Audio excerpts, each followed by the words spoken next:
It's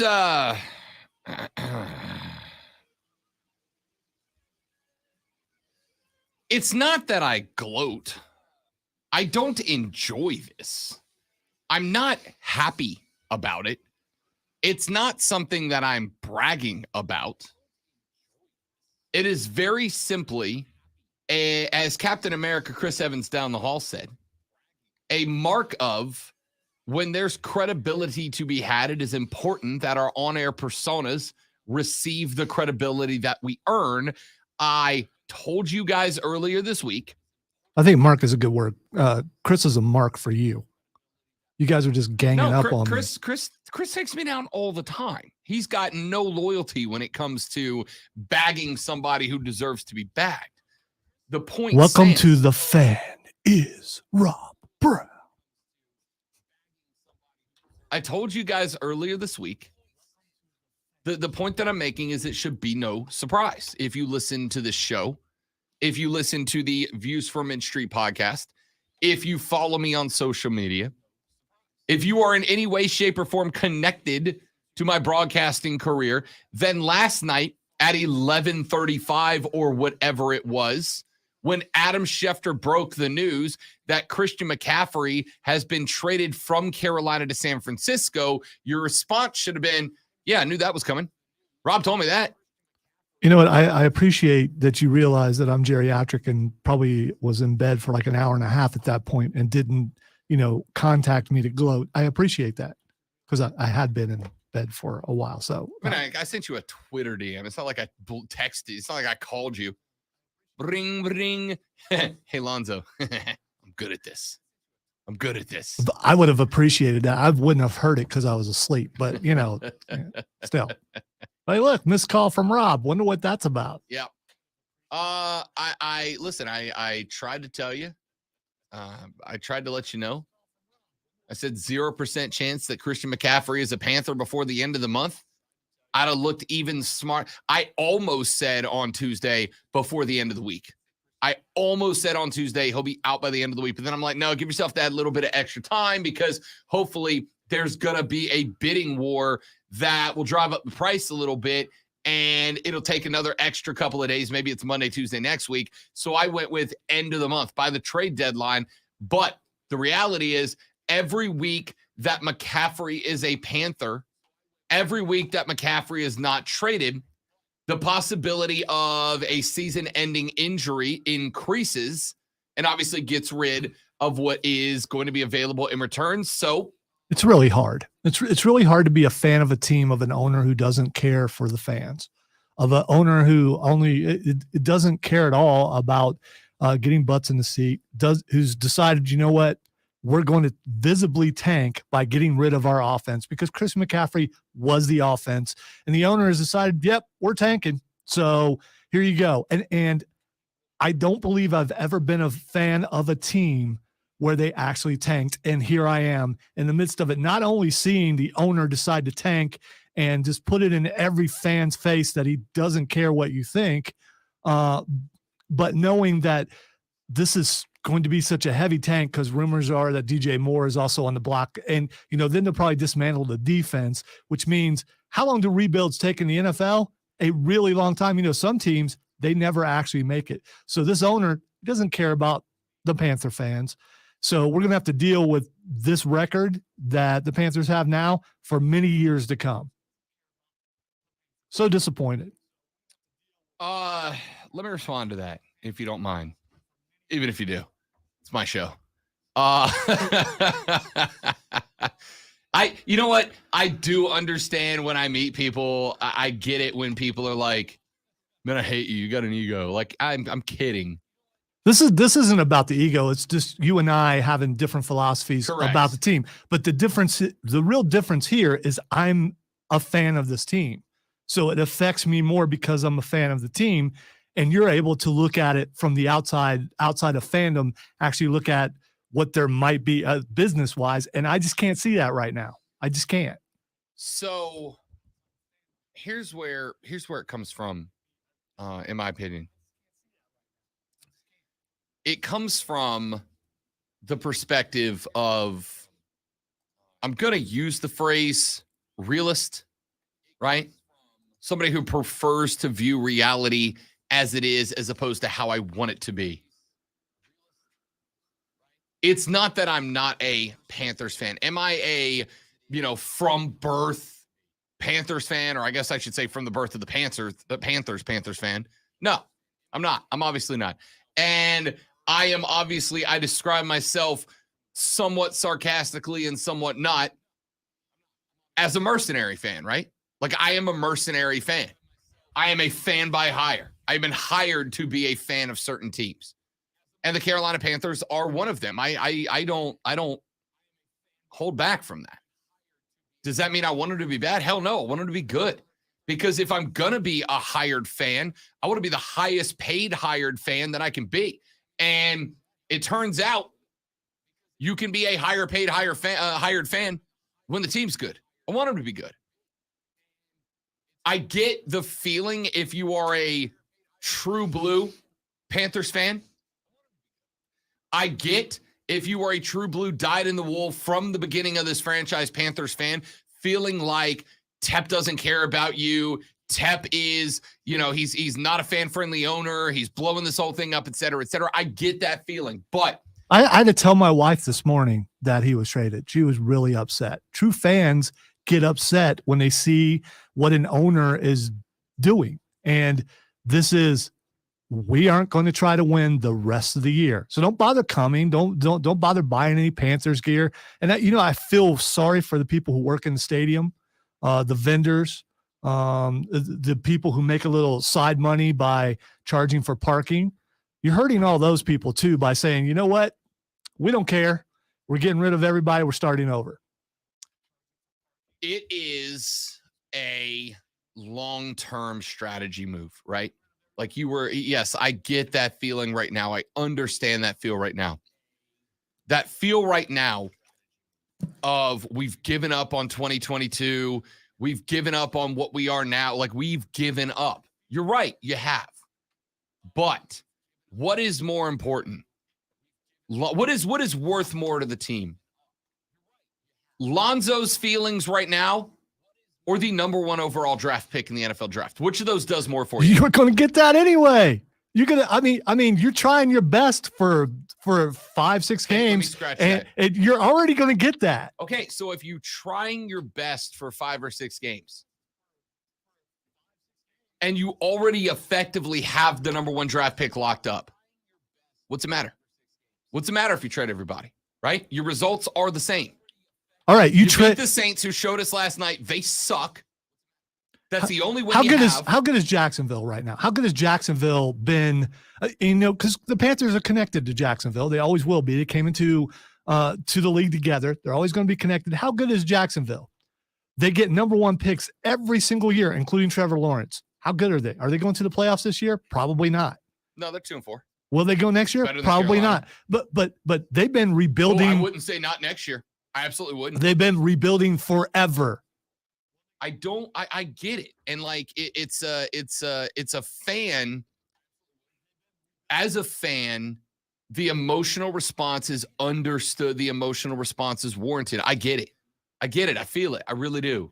I understand that feeling. I get why it stings. I'm not saying that that's an invalidated feeling, right? I understand that.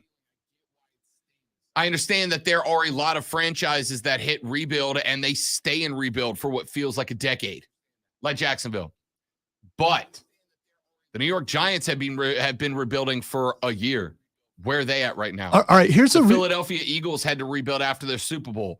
Look at them right now, right? For every Jacksonville, there's a New York. Yeah, but Jacksonville is always Jacksonville. All right, so the Panthers are going to be like Jacksonville forever because Jacksonville brought in the number 1 quarterback, and which everyone thought was going to lead them somewhere, and he has not. So the Panthers will bring in a quarterback. That's what they're going to do. They're going to draft a quarterback, and they should. But who's he going to have to throw to? Who's he going to have to hand the ball to? So then they're going to have to spend a couple more years filling the holes that they just made themselves. And it doesn't make sense. It doesn't make sense at all from any standpoint to me. It makes perfect sense to me, right? you're going to have the first overall pick. But now, on top of having the first overall pick, you are also going to have an additional second, an additional third, an additional fourth, and an additional fifth next year. That's the compensation for this trade. And before anybody freaks out, I would have assumed there was, I also thought you were getting a first round pick out of this. I really did. But what did I tell you was going to be packaged along with the You know what first? that is? That's fire sale. That's you know what? We'll get what we can. It's not fire sale. It is fire sale. It's not fire sale at all. Now, if Burns and Gross Matos and Horn and Woods and Chin and all these other cats end up getting traded, then it's fire sale. But one piece of fire sale does not make, right? Robbie Anderson had to go. Yeah, no, that wasn't a Carolina choice. That was a Robbie Anderson choice. He did, but you have said, and we both know that they were already shopping him anyway. That's 100%. That's why they were able to get that deal done so quick. 100%. So that, and the rumors are out there that DJ Moore is on the block. I mean, so you're getting rid of your best offensive pieces to bring in a quarterback, number one, and who's he going to throw it to? Who's he going to hand it to? You won't get that guy till 2 or 3 years down the road. And when you get them, by then, chances are the quarterback's washed up because he's been beat to death. I disagree with you. Here's why. As I mentioned, I did a live stream last night. If you did not see it, I did the live stream last night after the news broke. And here's what I said on that live stream, which I had to whisper because the lady friend was well asleep at this point. So I'm like, the Carolina Panthers have traded Christian McCaffrey to the San Francisco. It was very awkward for me. No, I got to go watch it because it was very awkward for me. I've never heard that before. It was what I should sound like according to most people. It was like I'm in there whispering, and I wake up this morning and she's like, "You know, I heard you, right?" I'm like, "There's no way I'm whispering." She goes, No. You were talking like a normal person for the first time in your life." Anyway, here's what you got. We're not good this year. As Lonzo has pointed out multiple times, we tried.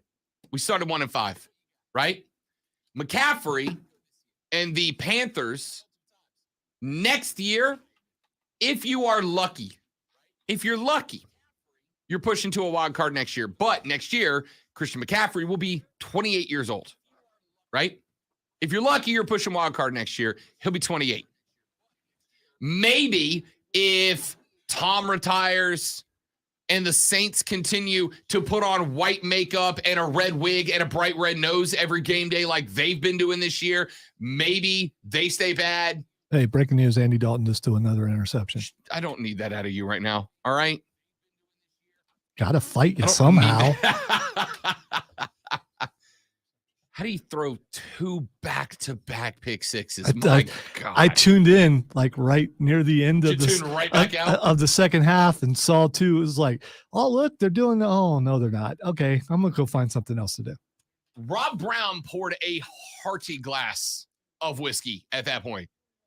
Rob Brown got into a fight with Crown Royal about that point last night. Anyway, all right, so McCaffrey's going to be 28 at the start of next season. It is pretty widely accepted at this point that the shelf life for an NFL running back is 30 years old, right? Next year, borderline good Carolina team. The 2024 team is the team that I expect to compete. All right, that's just the way the NFL works. Wait. Borderline good. How are they going to be a good team next year? By playing in a crap division. I mean, that helps, but they're playing in one now. Right. And they suck right now. Yeah. Right. How are they going to get – the division's only going to get worse, including the Panthers. So how are they going to improve next year when they got worse along with the entire division? Because you're only looking at right now. You're not looking at a big – and this is one of those times that I'm going to sound like an absolute butthole. You're looking small picture. I am not looking small picture. You need to look big picture. I've been talking about nothing but like 2 or 3 years down the road the entire time. You are dialed in on Christian McCaffrey. Like you are only looking at the benefits and takeaways of Christian McCaffrey on this team. By the way, no hate towards Christian McCaffrey. I mean, none of this. I wish him well in San Francisco. I think that is a great team for him to go. I think this helps San Francisco go up another level as far as having a shot to win the NFC. I think it really, really helps San Francisco. Makes him favorite in the NFC West. Yeah, for sure. Immediate favorite. And maybe it it raises them for sure. 100%. Because that's how good he is, and he's going to be on a good team with a good defense and all that. And a head coach who absolutely knows how to use him. There is that. So I'm not disgruntled as far as that goes. Good for Christian McCaffrey. He didn't really have a choice anyway. So of the parties, I do not. The only loser. I'm just glad he didn't go to Buffalo. I'm happy about that. My first thought was, oh, not Buffalo. Those going to be fine with that. I think the 49ers walk away from this a winner. I think they are now the favorites in the NFC West. In fact, as soon as that went through last night, I put some change on San Francisco winning the NFC West. And it seemed easy to me, right? Christian McCaffrey's a winner in this, right? He played on a playoff team his rookie year, 2017. He has not sniffed the playoffs since then. Been in the league 5.5 years. My guy deserves a crack. San Francisco gives him that opportunity. The Carolina Panthers are a winner in this. You have stockpiled 4 picks, a second, third, fourth, and fifth over the next 2 seasons. That is the potential for a haul. You know, maybe it's me filling my mortality to a degree where, you know, I'd like to see the Carolina Panthers win the Super Bowl in my lifetime. I've seen them go there twice. Yep. I got to see the Chiefs win one in my lifetime, and that was an amazing feeling. I'd like to see the Panthers do the same. There are people out there in their 60s and 70s. They're Panther fans. They're not going to be alive probably by the time the Panthers are good enough to compete at anything at this rate. I've ever given you my morbid speech about the NFL. When you really think about being a fan, if you start taking the NFL seriously as a child, right? Like 5, 6, 7 years old, mom and or pops get you into NFL football real big, right?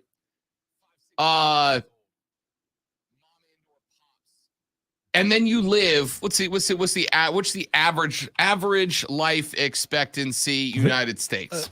You need to look for males, but I think it's like 74 Why? or something Women are like fans that. too? Yeah, I know, but we're talking about, you know, the average life expectancy of an adult American is about 79 years old.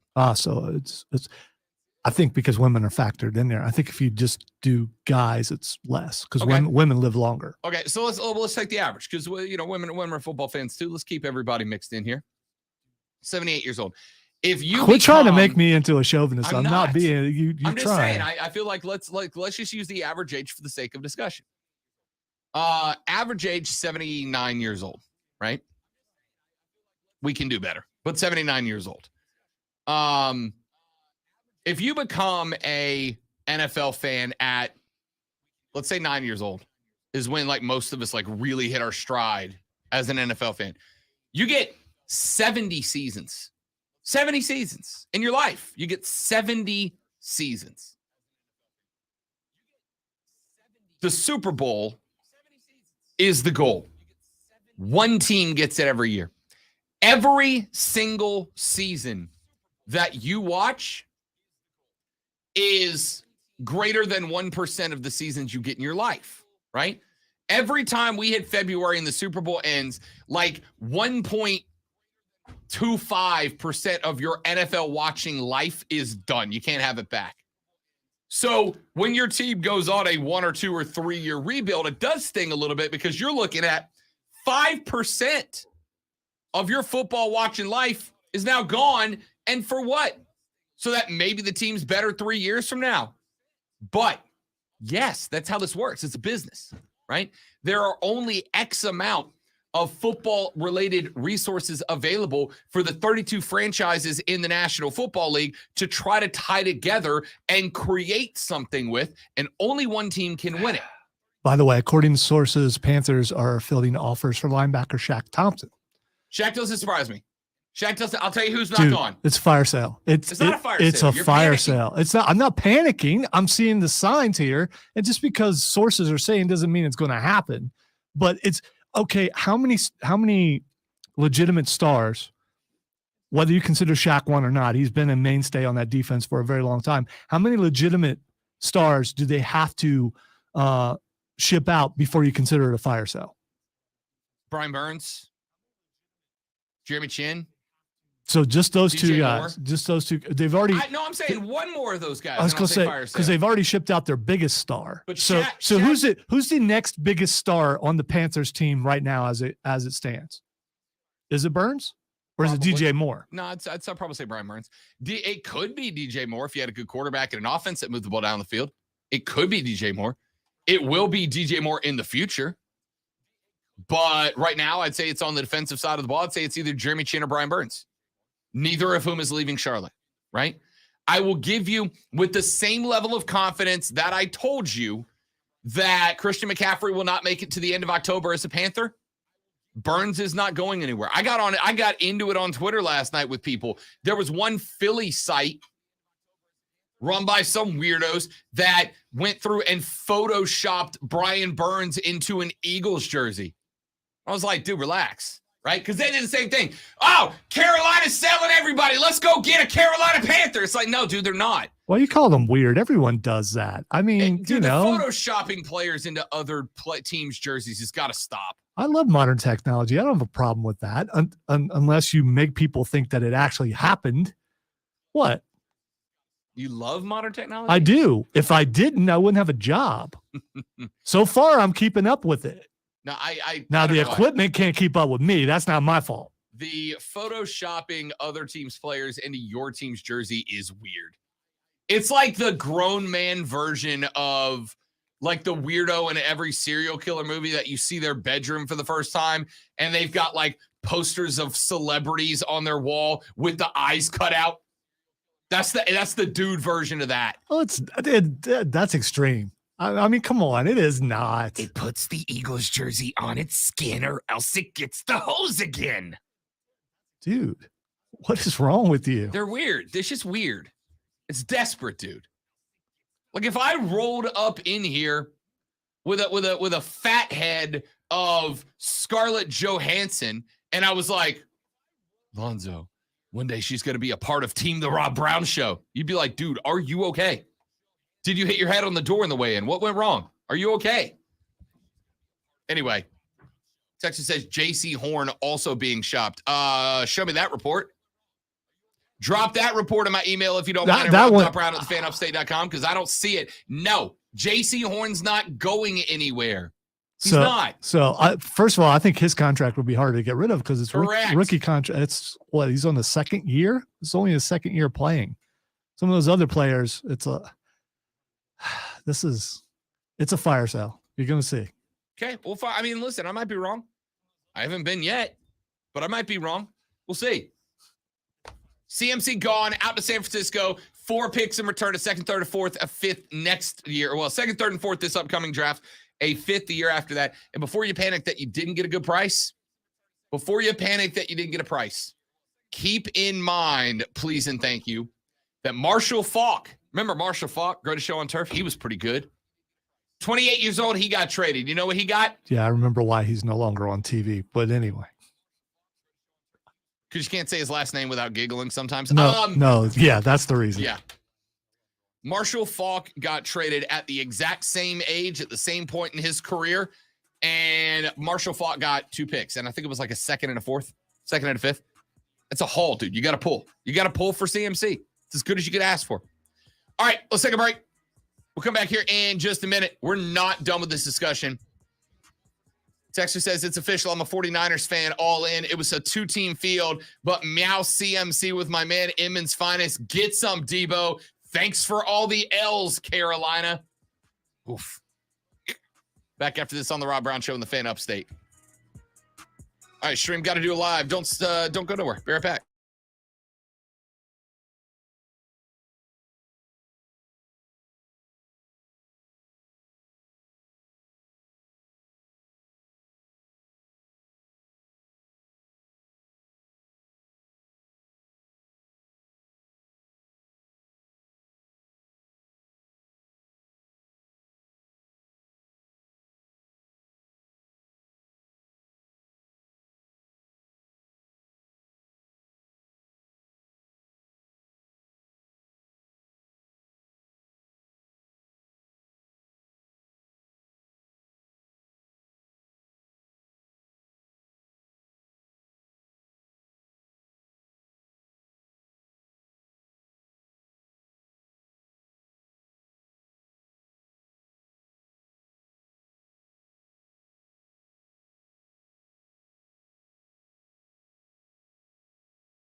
Mostly sunny skies today, high of 69. Tonight, mostly clear with a near 39. Saturday, sunshine, high of 71. And on Sunday, mostly sunny, high of 74.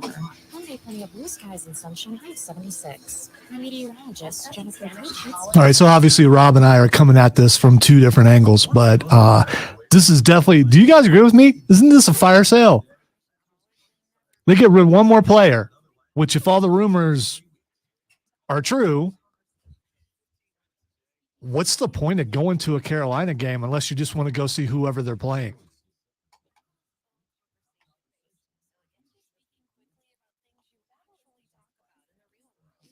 Although I do have to say that if Tom Brady were to lose this week to the Carolina Panthers after them getting rid of so many players, that would lessen the blow a little for me.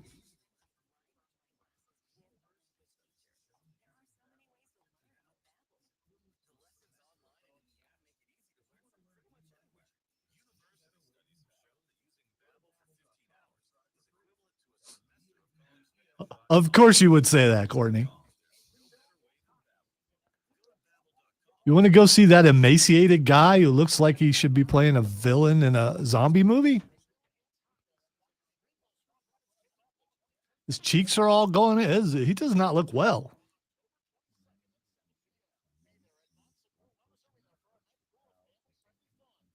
Although if he ate one slice of bread, you think his cheeks would immediately just pop out?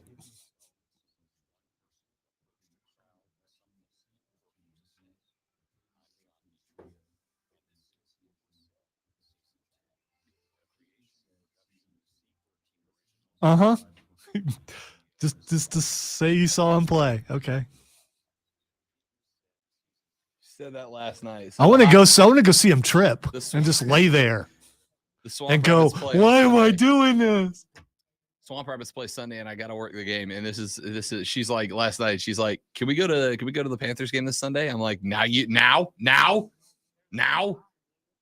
I would love to. Well, yeah. I would love to go. I would love to go see Brady play in his final season. You can get tickets really cheap, I'm sure. Exactly right. Especially if they do more today.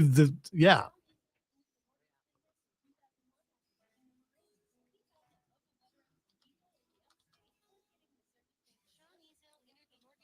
No, I don't want to see the Panthers depth chart. Let's see. I would lean more towards, it's a fire sale to get as many draft picks and potential out in return with the. All right. I don't want to see the Falcons play. No offense. But the Bengals, I'll go see Joey B play. Is that here or is that, I don't know. I'm looking at it. So if your team's on top, that's the home team. So that would be Bengals. No. It's not? Time's the away team. So confusing. So we'll be hosting the Bucks this weekend. The Falcons November 10th. We can go see Russ Cook. The Broncos are coming to town. That's the only thing that will make me feel better is watch him lose to this team. Lonzo found a benefit to all this. We can go watch other teams come play in Charlotte for cheap now. Except the rest of the schedule is not good. We got the Falcons we got the Bucks coming to town this weekend. We got the Falcons coming to town November 10th. We've got the Broncos. We can go watch Russ Cook on November 27th. We got the Steelers coming to town on the 18th and the Lions. Yeah, so there again, you get rid of Christian McCaffrey, then you could think, well, maybe they'll come. You don't want to go watch Jared Goff play? Wow. You don't want to go watch Mitchell Trubisky and/or Kenny Pickett play? Out of all those, Kenny Pickett's probably the biggest draw. I don't know. You got Tom Brady this Sunday. Yeah, whatever. In probably his final season, I think, maybe more than likely. I'm not even sure he makes it through the season. He did say yesterday on his podcast that retirement is not on his mind right now. It's like, yeah, dude, I hope not. I hope not. Because your football's not on your mind either. And this is a truthful individual. So you believe that. No, it's like, man, I screwed up. Well, My man Chris Lewis, president of the Greenville Triumph, texted during the show. He said a key piece of this for both San Francisco and Carolina, CMC only has impact if he's on the field. He's played 10 games in 2+ years. Carolina should keep DJ, draft the quarterback, and parlay other assets into another wide receiver. I agree entirely with Chris. He also called you Peaky Blinders, and I completely agree with that also. Now I can't unsee it. This hat looks good on me. Yeah, but the hat trick combo, you look like the guy. You know. Hey, Yeah, you got a guy? hey, I'm the guy. I know a guy. You need to know a guy? You are the guy that they know. I'm the guy. You're that guy. You are that guy. Hey, listen. I know that this thing's for this year, but like we pointed out, right? I've heard people, well, what's the point of going to Panthers game? What was the point of going before? They're 1-5. What's the point of going before? Christian McCaffrey. Great. You were going to go watch a guy play football. Yes. Cool. I will go watch a guy play football. Absolutely. Because he's a star and he is, as you said, two of a kind. I think one of a kind. There's no one like him in the NFL right now. There may be coming up in the future, but right now it's him. No, I disagree. Kamara. I'm not putting Kamara, and there's no comparison between McCaffrey's so much better than Kamara. So much better. If you're watching on the stream, look, he's showing some emotion there. Because you're turning me into that guy now. We already know you're that guy. Yeah, Christian McCaffrey was a draw. People were going to watch him play. That's fantastic. Now he's They're gone. 1-5. Now he's gone. They're 1-5. Yes, they are. Doesn't matter. Now they're not going to win a game the rest of. Yeah, good. No, That's good for you. It's not good. That's no, good for us. No, it's not good. I don't go, man, I hope my team loses. If you have that mentality, you have a losing mentality. I want my team to win every game. Who cares about the number 1 draft pick? Win some games. I'm not. Me, I do. I can't. I cannot understand that mentality. I cannot understand someone saying, "Here's your job. Don't do it well." I mean, so you go tell the players, "Hey, we don't want you to win." And I know they're putting them in, keeping Ben McAdoo. That really helps. Of course, they're not going to win if he's still the offensive coordinator. But no, you could go 2-15 this year, and it would guarantee you 15-2 next year. You taking that deal? No, I do not want to lose. Ever at anything. Wow. I have the Michael Jordan mentality. I want to win at everything I do, including the teams that I root for. I want them to win every single time. You play to win the game, Rob. You don't play to win the game. I just don't get it. I don't. If the boss came in and said, you know what, you guys are doing pretty good, but we're working on something down the road.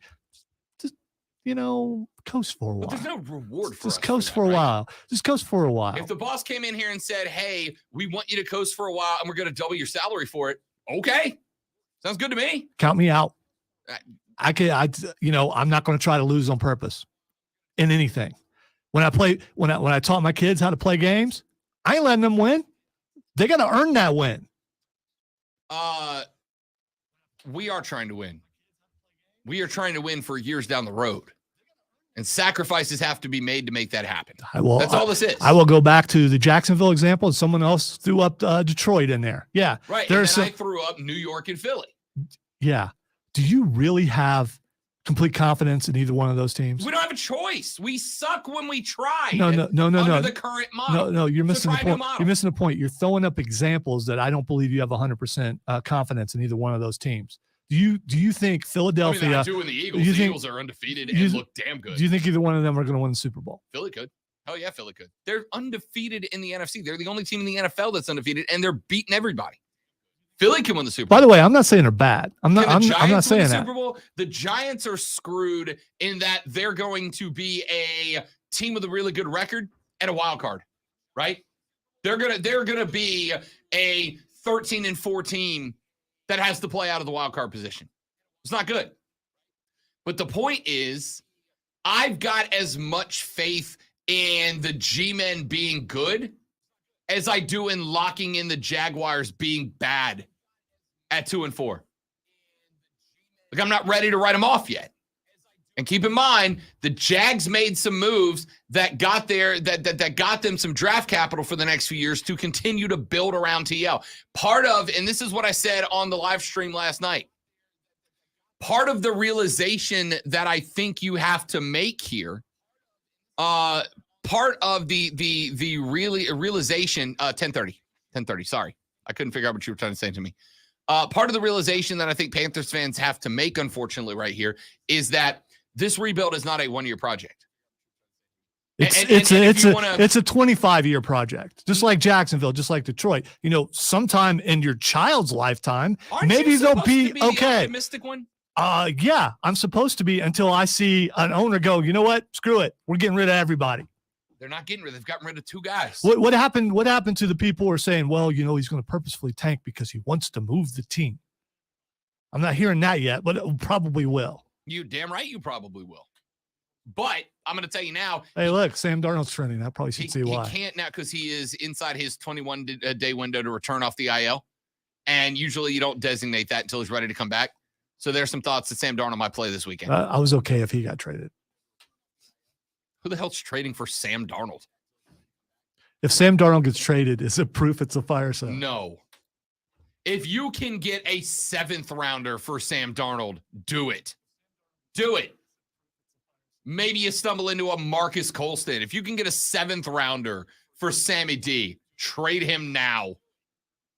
Baker comes back from injury and causes the Panthers to win 4 in a row, and suddenly he's gone. It is not a fire sale.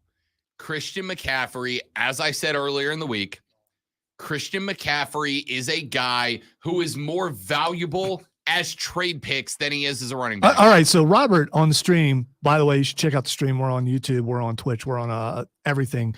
Teams go from playoffs to no playoffs to playoffs the next year, every year. So do you think that's going to happen here? Because it's not. It's not going to happen. With what they're getting rid of now, you think the Panthers are in the playoff next year? You said a chance of a wild card. There's no way. You going to let me see who they get with the 3 extra draft picks they have? We're not asking about that now. Right now, so what you do you mean? So you asked me what's going to happen next year. In order to tell you what's going to happen next year, I got to know who those 3 draft picks turn into. What? Chris Olave for the Saints. Olave, when he's been healthy, has been pretty much the only offense we've had through the air. Well, he comes from one of the best colleges in all of football. Correct. So. And you know who's going to be available with the 2nd-round pick that you've got from San Francisco? Probably a couple of wide receivers from some pretty good schools. I don't know. You can't ask me to prognosticate what happens next year until you let me get to the draft and see who the hell the quarterback's going to be next year. At least let me find out who the quarterback is, because it ain't Bake. The owner doesn't like you, the fans. Does not. He doesn't care about the team, doesn't care about you. I don't know how this helps your bottom line. It's a horrible day. Well, you had the best piece to build around and you got rid of it. No, you didn't. It didn't even get a first rounder. Disagree with that entirely. Best piece. Disagree with that entirely. Just because you disagree doesn't mean you're right. Best player when he's healthy. Doesn't mean I'm right either, but I think I'm right. San Francisco is taking a major roll of the dice here because they had a bunch of compensatory picks, so they had capital that they could get rid of. So it's not really a risk for them. It is a risk. Giving up. How's it a risk? Because giving up a 2nd, 3rd, 4th, and 5th for a single player, no matter how good they are, giving up 4 picks for a single player. If McCaffrey gets there and the injury I've been concerned about all year pops and takes him out for the year, they have wasted 4 picks. 4 picks in a draft at 2nd, 3rd, 4th, and then 5th the year after that is immensely valuable. Immensely valuable. The majority of those picks were extra picks. So I don't think they've really wasted it. And again, if McCaffrey stays healthy and helps them run to an NFC West championship, then you're right. They didn't waste it. It was a great pick. It was a great pick. But they're gambling just like we've gambled, right? We are gambling that we're going to take those 4 picks and we're going to find a wide receiver who is a breaker or another running back who is a breaker and young and healthy to pair up with whoever you pick with the 1st overall draft pick. I understand. I want to win now and I want to be the best. So do I. But we ain't winning now and we ain't anywhere close to the best this year. We are dead last in a crap division. So I am happy to accept our reality for what it is right now. We're not good, in order to give us the best chance to change our reality for next year, which is, hey, maybe the Panthers are on the way back. Because those 3 guys they got in this draft with picks they didn't otherwise have, plus their 1st overall quarterback pick, are the next generation. All right. So what you're getting from me, by the way, I just want to explain this again. What you're getting from me, you're getting a fan perspective. This is me as a fan. I don't care if Rob's right or not. I mean, it looks better on the show if Rob's right and I'm wrong. I mean, or at least one of us is right. It looks good on the show. And I don't hold a grudge towards Rob, and I'm going to be wrong multiple times, probably in the next hour. I mean, it's just going to happen. That's so you come on, you talk about things, and no one knew for sure that was going to happen. Yes, it might have been leaning that way. I just think it's a mistake, and he's not going to change my mind, and the listeners are not going to change my mind. And I know there are a lot of people who think the same way I do. I am not paid to give a fan's perspective. I am paid to give the perspective of an analyst. That's because you're talent, and I'm just paid to push buttons. All right, we'll push that one that plays the music. There it is. Let's take a break. Got a lot of comments going on the stream. Facebook.com/thefanupstate, Twitter.com/thefanupstate, or like and subscribe to the Rob Brown Show on Twitch and YouTube to watch the stream live. We'll finish up this wrap when we come back at 10:30. Rashad Beard of the Panther Nation podcast is going to join us. At 11 o'clock, John and Jarrell from Moving the Change join us to break down the high school football slate for tonight. Burns is off, which means I'm going to a local pro wrestling show tonight. Back after this on the Rob Brown Show in the Fan Upstate.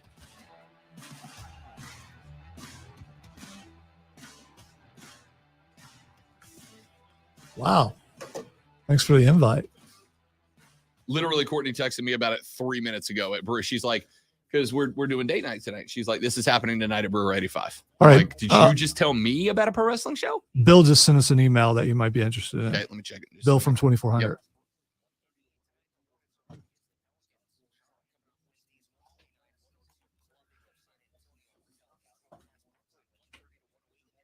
Hot in here and the world is over.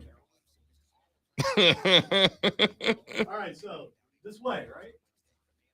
All the way that way. Well, yeah. To where the long part's facing the negative sign. This is, yep. It's all the way? Okay. Probably.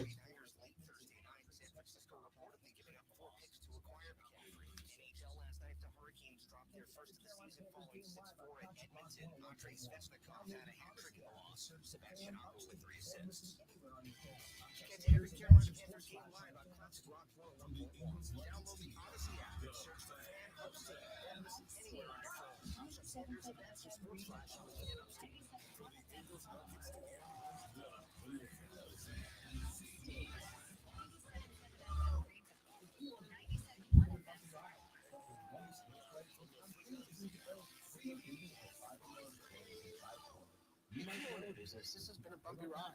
From pandemic to inflation, I'm sure you could use a break. If your business has 5 or more employees since COVID, you might be eligible to receive a payroll tax refund of up to $26,000 per employee. The challenge is getting your hands on it. Hi, I'm Howard Mackler, and that's why I founded GetRefunds.com. Look at the red tape and get you the money. The team of tax attorneys we have put together are highly trained in this little-known payroll. So I went into the restroom because I have Yacht Rock playing in there for day number 2, which, by the way, makes it through the entire day.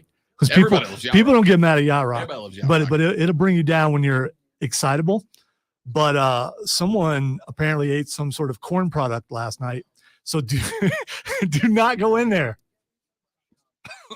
That made me gag. Exactly how I felt when I went in there. Oh no, the Yacht Rock could not diffuse it. It's you know what? It was the end of it. So it's dissipated to the point where it's almost gone, but it's. So I'm imagining how strong it would have been at the time of deployment. Yeah, at the time of departure. One of my favorite games to play is what would I do if I win the Powerball? Like if I come into $600 million, what would I do? I would put an elevator and a new press box in at Burns as a gift. And then I would also create a dedicated number 2 restroom in this building. I would build on a restaurant. You just have to put it in one. You just have to put it in one hallway. Yeah, yeah. This restroom is for you psychopaths over on the dark side. Yes.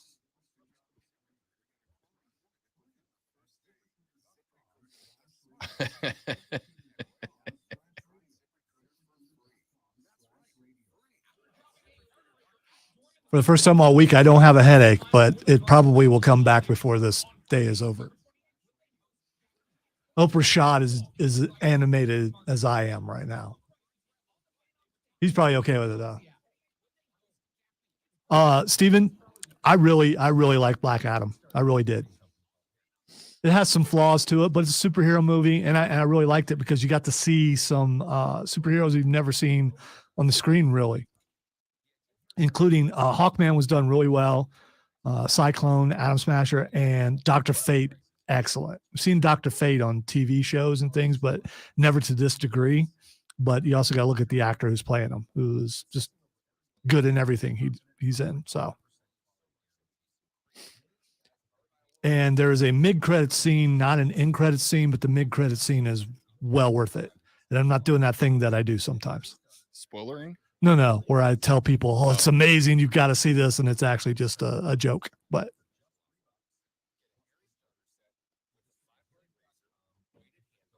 I don't know that it changes everything forever as they're trying to bill it.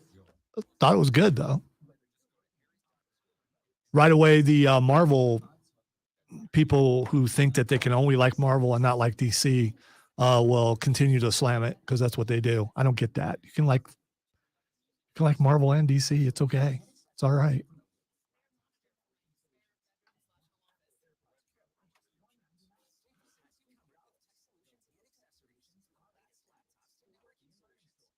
I think I'm going to spontaneously combust before this day is over.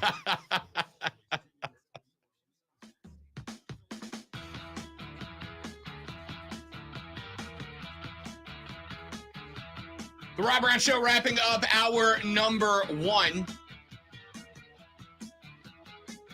10:35, Rashad Beard of the Panther Nation podcast is going to join us. I suspect he's going to have some things to say about the CMC trade. We'll see if he lines up more with Lonzo or me. I got to guess.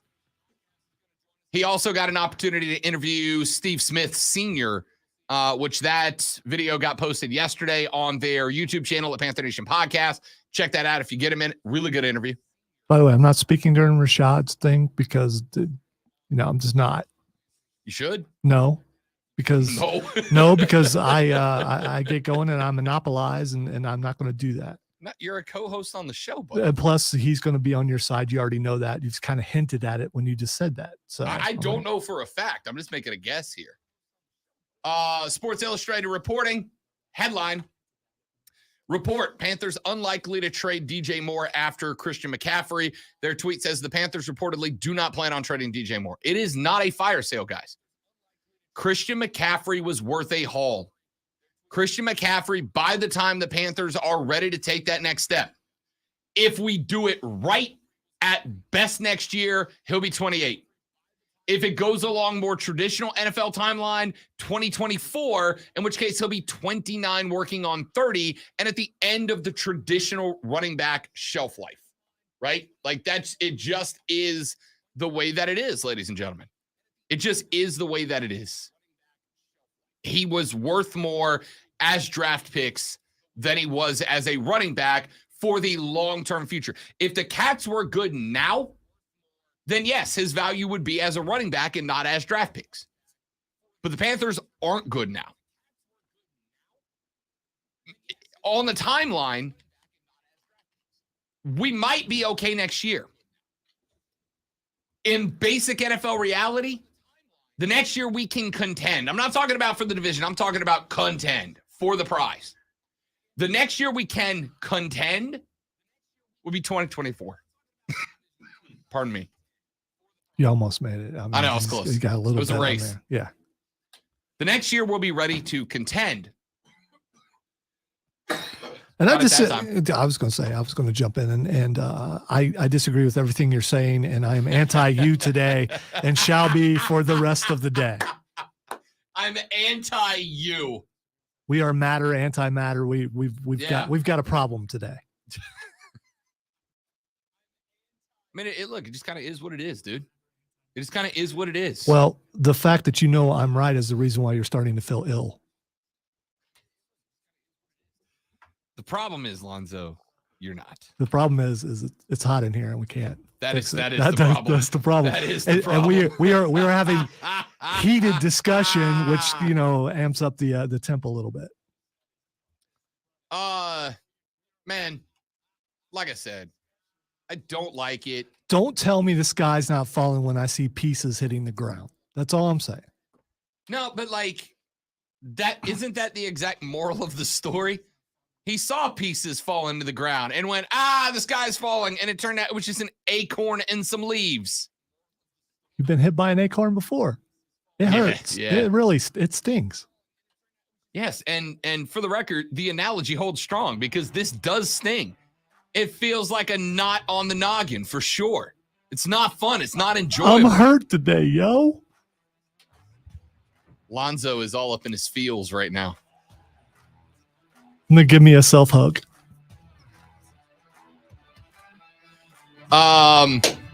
So Just take us to break. it stings, but it's for the best. It stings, Yeah, you got to go block some people. but it's for the best. Sure do. All right. Ladies and gentlemen, if you'd like to be a part of the show, you're welcome to do it. Call us 844-FAN-PHONE, 844-326-3663. Give us a buzz, Panthers fans. Shockingly, at 1 in 5, you guys have been remarkably quiet. What do you say now? Back after this on the Rob Brown Show in the Fan Upstate.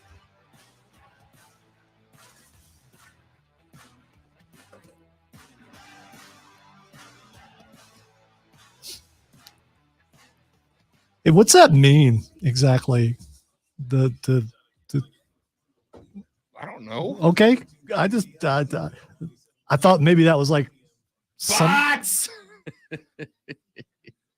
I don't want to look up VIRT to see what that. I mean, I blocked, but that one comment won't delete.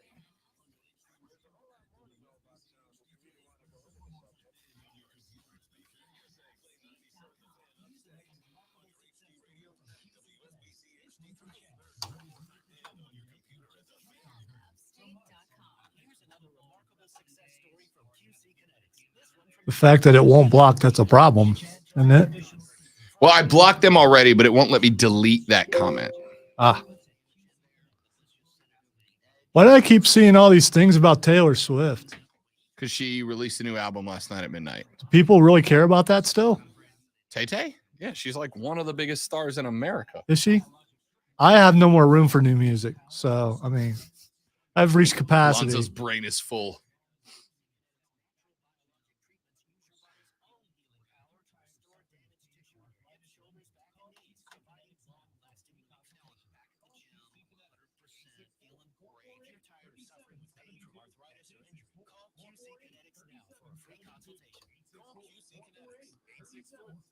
Apparently, she's still relevant because Rob looked at me like he's been looking at me all day. So, I mean, Yes, Like- Taylor Swift is still one of the most popular superstars in the world. I haven't seen that she's been dating lately, so I didn't think she had material for a new album.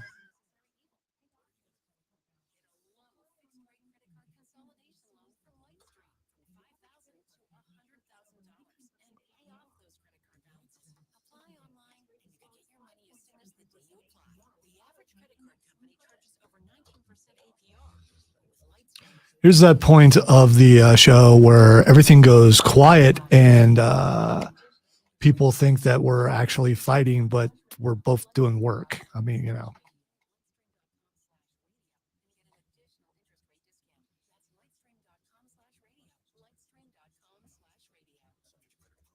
we are debating, but I think we both want to be at the same place. It's just Rob thinks we're going to get there quicker than I do. Correct. Also, you need to tell Miss Lisa that she needs to comment on the Fan Upstate page stream and not on your page's stream because she's commenting on the stream on your page, so it doesn't show up in our chat. Well, she could hear you. You just told her. I mean, Oh, hi, Miss Lisa. You need to go directly to the Fan Upstate stream so your comments show up in the chat. so our personal pages, for some reason, the comments won't show up. I mean, that happens to me on Saturdays also. People will put up a ton of comments on my personal page and I never see it. And then they think that I'm ignoring them and I'm not.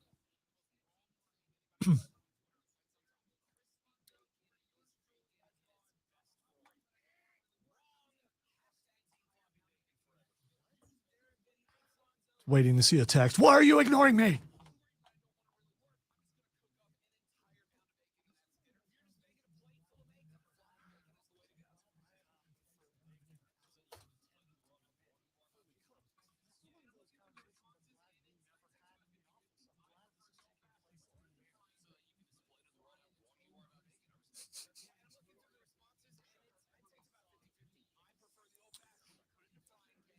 I'm not ignoring you, Jacob, but I'm just pushing buttons. The host is ignoring you. Put all your blame, all your ire, all your hate, all your disdain. Put it all on him. Since I'm just going to lean into this, as Lonzo called me before the show happened, he said I just look like a heel today.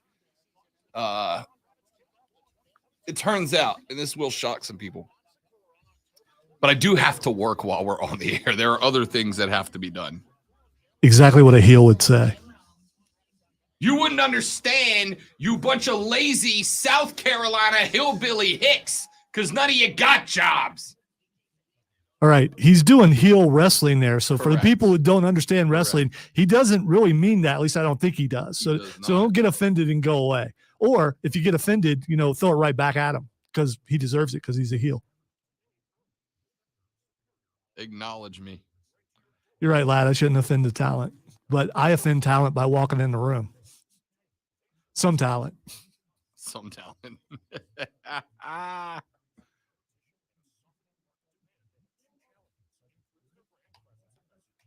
Oh, that looks like that was frozen. Oh, that's awesome. Do you want to build a snowman? Come on now. Now you're really going heel. Let's go and play. Never see you anymore. If you're going to sing a Disney tune, sing like one from a gone good away. Disney movie, not that movie. We used to be best buddies, but now we're not. I wish you would tell me why. Do you want to build a snowman?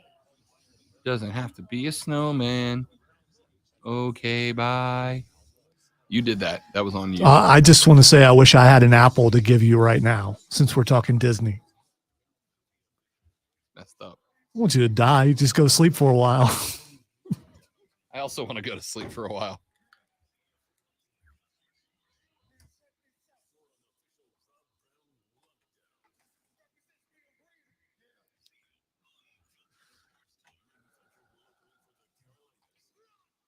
I do acknowledge to Lonzo that upon further evaluation, I have come to the realization that I absolutely look like a wrestling heel today. The black mechanic shirt. And it's got patches on it too. And you guys can't see what the patches say. And I think that adds to it also. The Pete Dunne, but back when he was cool hat. I mean, the one patch says Game Master. What game are you a master of? Life? Being the heel? Lad said, be awesome to see a segment of Rob just going full heel mode. I want you to know, Lad, I have considered doing that. I have considered one day doing a segment that is just Rob as a wrestling heel, but I can't. And the reason that I can't is very simple. Because I would have to have Lonzo like every 35 seconds pop onto the background and go, Rob is doing a dramatic reenactment right now. Rob is pretending to be a wrestling heel right now. Because that thing where they take things out of context right. and they turn it into a meme Correct. or something like that. Yeah. I would get local. No, I thought you said that didn't exist. So that would be impossible. People would take what I said out of context and turn me into a bad guy. And then I'd have to actually become a heel, and nobody wants that. It's not true. I want that. He does enjoy saying, say hello to the bad guy. As I've mentioned many times, if there are any local wrestling promotions that are looking for a heel manager who can take a bump, holler at me. All right. So, dude, I don't think you could take a bump anymore. Absolutely good. I mean, you're reaching that point where Take me longer to recover from it, yeah, but absolutely good. Yeah. You've had softball legs for like 3 days. Think of what would happen if you took a bump.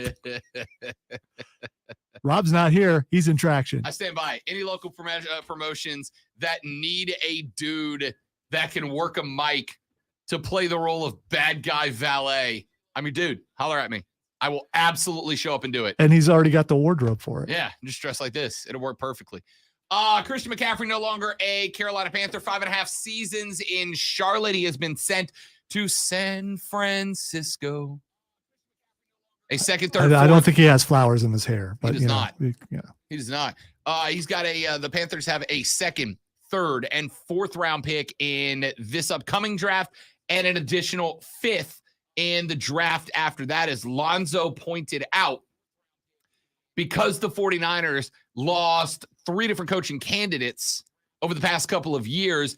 They had a pretty solid stockpile of supplemental picks that they were able to package up together, and that is where Carolina steps in with this.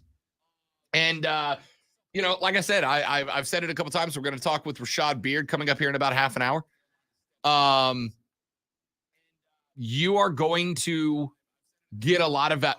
If you play your cards right and you got a good war room, you should get a heck of a lot of value out of those picks. The value of those picks, though, is value that's going to be added next year and the year after that. Christian McCaffrey's value is immediate. Draft picks values are the future. This is a team whose eyes are turned toward the future. I understand what Lonzo has said about people don't want to go to games now. They weren't going to games already when we were 1-5 and McCaffrey was there. The fact is, and you've got to keep this in mind, the Carolina Panthers don't make money to invest in their in their product. They don't make money based on having people butts in seats. They make money based on the NFL's television revenue. The reason Roger Goodell just got another contract with a raise on it is because of the fact that there is, over the next few years, a $100 billion of TV revenue coming into the league. As much as it's going to hurt, and here, let me go ahead and pull the hat down and be the bad guy. Because this is a 1%er attitude. You don't care about the little people, the vendors. You don't care about that guy who's selling counterfeit T-shirts, but they're okay with it because it's still got a Panther logo on it. They're okay with it. That guy doesn't make it. None of those people are making money. The real people, the people like me, are not making any money. What do 32 of 32 NFL owners care about? What do they care about? Their bank account, their bottom dollar, their bottom line. Lonzo, if they cared about the regular guy, they cared about you and me, ticket prices wouldn't be $150. They'd be $25, right? Hey, they don't, hey, Rob, and they never have. Rob, I guarantee you ticket prices for the Panthers are not $150 now. They are not. They were to that Saints game I went to. To get in the building, bottom bowl, $150, $125. I did not admit to having a fake Panthers T-shirt. I did not. I know about that guy. Never said I bought anything from him. Here's what it comes down to. David Tepper is not alone, but David Tepper does not care. Lonzo, we have probably spent as we got prepared for the Views from In Street podcast. I don't know, Zoe. I'd say I probably picked up about $100 worth of Panthers gear. Right? Never bought Panther stuff in my life. That's all new money to Carolina. About $100. You know how relevant that is to David Tepper? About as relevant as the flake of dust under his left shoe. It's irrelevant. There's $100 billion coming in on TV contracts to the National Football League. That's what's relevant. And the way that you keep that money coming in is to make the NFL competitive. The Panthers are not competitive right now. With CMC, they were not competitive. Will they be competitive next year when they pick up C.J. Stroud or Bryce Young or Hendon Hooker or Will Levis or whoever else? You hope so. All right. I am on StubHub, which is the first ticket place that came up. Sure. And you can get tickets for $65 right now. Where? Upper Deck? Section 524, row 23. By the way, there are no bad seats in that stadium. I've been Upper Deck. I've been I've been in the near the owner's box. I've been in a lot of places. Texter says Rob is a master at losing. What? I've literally been right all week. Maybe they're talking about your gaming. I mean, that's probably because it says Game Master. And maybe it's someone who plays. Master at losing. Maybe it's someone who plays Call of Duty with you. I guess. I mean, you've mentioned that you're not very good at it, so I'm just saying. Dylan at the DC41 tweeted, I swear to everything holy, if they trade Brian Burns today, I will order my Titan stuff and be done with this team. Look, they're not trading Brian Burns. Everybody take a deep breath. Let's hope you're right on this, because you've been right on other things. Let's hope you're right. I've been right on everything. I don't know if everything would be the way to go, but you've been pretty right. They're not trying to listen. Anybody who can be of value to this team in 2024 stays. Burns, Brown, Horn. McCaffrey would have been value to the Too big of a gamble. Not a guarantee. My man would have been 28, working on 29. Just when I thought we were are dead at just that when point. I thought we were getting somewhere. You got to bring it back down to that. You got to. You've just been hurting me all week with this Christian McCaffrey I stuff. haven't done a damn thing. Everything I've said's been right. All right. So from in the annals of history, when I reach that point when I'm in the home and eating pudding, when I think of Christian McCaffrey, I'm going to think it was Rob Brown's fault. Yes, I'm sure Tep was listening to the pod we dropped on Wednesday. Yeah, you act like that's an impossibility. I'm not. That's appointment listening. Tep was listening to the pod Wednesday, and he's like, man, Rob's really got it locked out. He's figured it out. Got to take care of my boy Rob. Yeah, he gets Let's it. Go ahead and ship him out.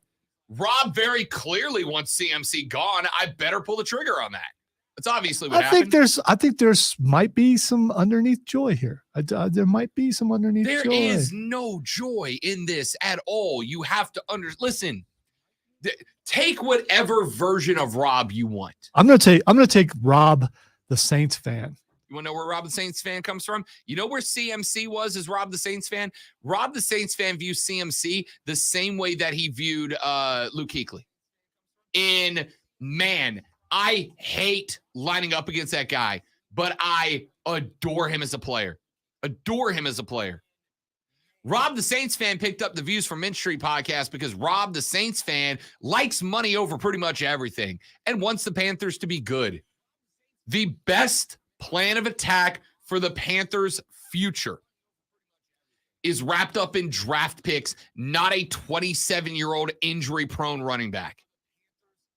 And as good as he is when he's healthy, you have to view McCaffrey in 2024 as a 28-year-old injury-prone running back. With, by the way, another season and a half of football games between here and there. I'm just curious. What happens if San Francisco goes to the Super Bowl, wins the Super Bowl, and McCaffrey is the MVP? I'm thrilled for him. I hope that if they make it to that point, that Panthers fans are pulling for McCaffrey as a Niner to win it. Yeah, I don't see how you could not. But still, all you would look and go, if that guy was still on our team. But no, the owner doesn't care about us enough to keep the most valuable asset he has on the team. He just shipped them off. Nope. You say the most valuable asset. The most valuable asset that David Tepper has out of that set of things we're talking about is 4 draft picks in 2 drafts. A second, third, and fourth, plus a fifth in 2024, plus likely the first overall. That's the most valuable asset to this team, not a 27-year-old oft-injured running back. Well, and the value to a fan is if, let's say, you just like going and watching your team lose every year, at least the tickets will be cheap. Because they're not going to be good enough to contend at anything for another 3 or 4 years. You keep saying that like the Panthers are 5-1 in trading McCaffrey. They're 1-5 with a healthy Christian McCaffrey. Well, I was going to go to the Panthers. I think it could help because they have Christian McCaffrey there. He's awesome. That has not happened with Christian McCaffrey younger and healthier. That's because of management, not because of Christian McCaffrey. What's it matter? But here's the other thing is now I look and go, okay, who's the quarterback? Is it Sam Darnold? Is it PJ Walker? Nah. Who's the receivers? I keep hearing that they're going, so I'm going to go somewhere else. Why would I want to go there and lose for the next 2 or 3 years? And all of that is exactly why the draft picks are valuable. Because you know what a rookie can't say unless they're Eli Manning? Bleep you, I'm not coming. You can throw in John Elway and a couple other guys in there too. Right. I'll just go to Canada. And if they go With the first overall selection in the 2023 National Football League draft, the Carolina Panthers select C.J. Stroud, Ohio State University. And you hear from the back, nah, I'm all right. Hey, Toronto Blue Bombers, I'm on the way. I don't think that's Rough actually a team. There we go. Riders! There we go. Because the Blue Bombers, I don't think it's actually a team. Aren't they? I don't believe so. Maybe it sounds more like a minor league baseball team. Do they even have minor league baseball teams there? Sir, the Winnipeg Blue You Bombers. said Toronto. Yeah, well, I got the city wrong, but the Blue Bombers are a team. Are they really? Yeah, hashtag for the dub. What's their yeah, you're right again. Way to go, Rob. I know I've been killing it this week. What's their mascot? What's a blue bomber look like? Is it like a jet? What is it? I don't know. Everything on the website is just a big white and gold W over a blue background. That sounds like Their soccer. logo is just a W. Sounds like soccer. It doesn't sound like football. The Blue Bombers of Winnipeg, where C.J. Stroud will be playing if Carolina. That's not true. I'm Kevin just Owens kidding. is going to show up and stun you for making that mistake. Let's see. Starting quarterbacks for the Blue Bombers: Drew Brown from Oklahoma State, Zach Collaros from Cincinnati, and Dakota Prukop from Oregon. Anybody I recognize on this team? No, there's not. Well, there will be soon because David Tepper will trade, Brian Burns to them. I don't know if he can trade to Canada, but he may try. Dude, you are really hurting right now. I am. You are. Really I'm hurting not. right now. I'm not. I woke up this morning and I looked at that and I'm like, oh, great. I still had hope for the team because I am a hopeful person. I am. I am sunshine, but I can't be sunshine today. Andrew Brandt is on Twitter right now. Andrew Brandt is a writer who has covered for ESPN for many years. He said, I am a big Christian McCaffrey fan, but my concern for the 49ers is that there is always the win healthy suffix. From a team front office standpoint, I have learned that players that have been injured and unavailable tend to stay that way, especially later in their careers. That's what I've been saying. So how long did it take you to scan and find someone that agrees with you? Literally refresh the page and it's the first one because there's a lot of them. 49ers fans know what's up. Go to the San Francisco 49ers Reddit page right now and read through their reactions. It is exactly what I'm saying. If this dude can stay healthy, we've got a crack at the division, which is all I've been saying. I feel like, because remember, the 49ers believe they are in a window right now, right? They believe they're in the window right now. This is their crack. This is their shot. By the way, enjoy this NFL talk because this is the most you're going to get all day. Yeah. Well, we're NFL guys. That's what we do.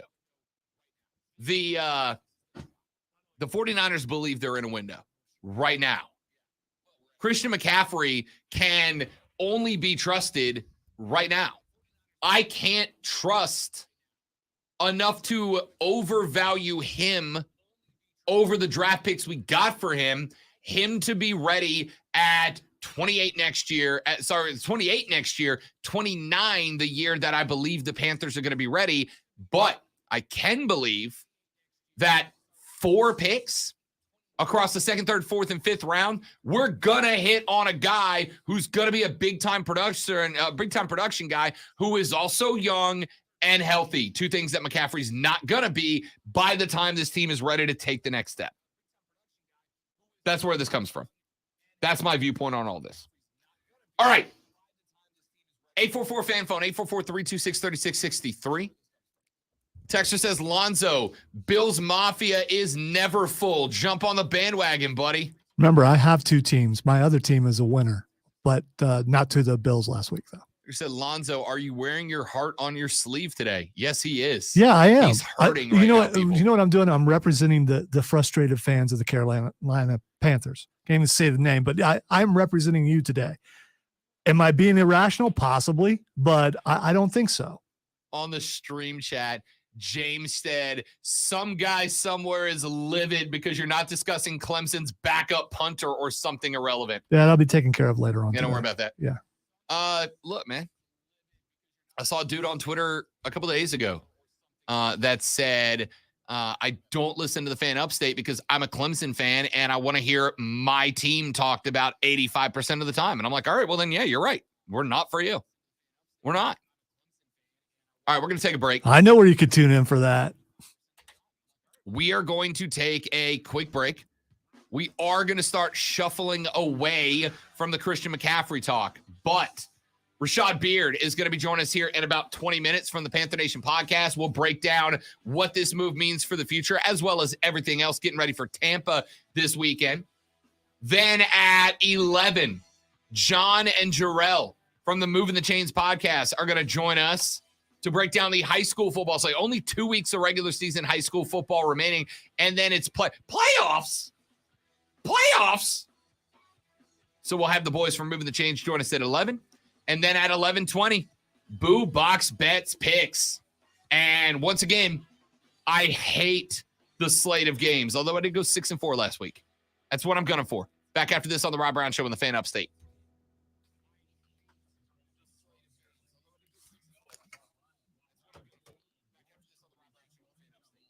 Stop out talking to bed, Rob Brown. Oh no, I heard the wow reverb. Okay, why did that stop? Plenty of backup linebacker talk. That's a fact. Weird.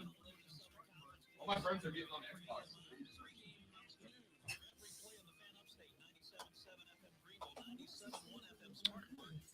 All right, I'm going to take this down for a moment so I can go cry in the corner. And then after I, let it all out, I'll be right back.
What do what? I was just talking to the radio. Oh, gotcha. I'm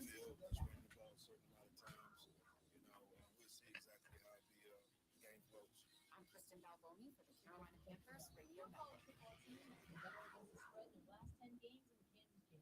I know you're just as surprised as I am about that. The perennial college football team has been better against the spread their last 10 games than the Kansas Jayhawks. I know you're just as surprised as I am about that. The perennial doormat is 9-0-1 against the spread in their last 10. This weekend, they are getting 9.5 points at a Baylor team that just gave up 43 to West Virginia. Backup quarterback Jason Bean is hardly a step down from injured Jalen Daniels, so maybe take the Jayhawks in the points. History says they'll cover. I'm Tristan Crick. Welcome to you. Details that can save lives. You're the one who protects the flock, and that requires an eye for detail. Because when safety and well-being are on the line, it's the details that can save lives. Even when no one else is watching. You see everything. Granger gets you, and we're here for you. And all the ones who get it done with a wide range of safety products and solutions. Because board-certified safety consultants here to answer your questions. Call, click Granger.com, or just stop by. Granger, for the ones who get it done. I studied Spanish in college and never got fluent. But then I tried Babbel. Want the most effective way to learn another language? In just 15 minutes a day, Babbel's bite-sized lessons will have you learning another language in as little as 3 weeks. Babbel is all conversation-based, so it gets you speaking quickly about things you actually talk about in the real world. You'll really see a difference in how you can speak and how conversational you can be in just a few weeks. Babbel isn't just lessons. All right, be prepared. I'm going over top here. Be prepared. You don't want. Oh, I'm gonna miss because that's all I've done. That's all I've done all week is miss. you got room over there now. Off the table. I'll get it. I got it. I didn't give my steps in today. 10-4. If you want to learn a new language, there's no better way than Babbel. Go to Babbel.com to try for free. That's BABBEL. Should put a little more English on it. Maybe some backspin. But then, now.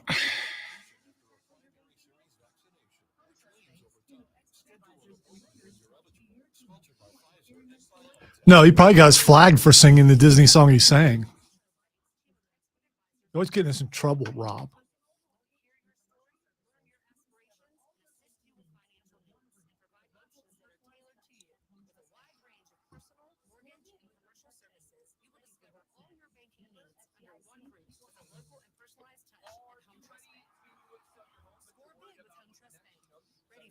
He probably will, Brandon, and it will be glorious and sad all at the same time. Slapping people. Panthers are like plus 360 on the money line in this game. If he yells at the offensive line this week, I hope one of them stands up and goes, "Shut up." What's he gonna do? The two of their linemen came out this week and they were like, "That's why we love Tom, because Tom keeps us in check. Tom keeps us in line." Yeah, right, liars. Like, okay. You just don't want to be shipped out.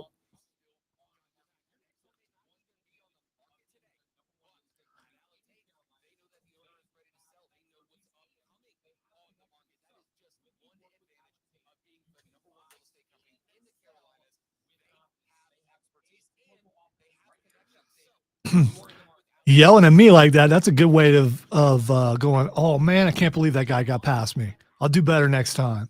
Maybe you should give me another pep talk. Maybe that'll help me block him next time." So you get fired up when people come at you? Right. That's what I'm saying. As a lineman, that's what I would say. I'm also offended when prima donna quarterbacks think they're so important that they could yell at the people who are keeping them upright.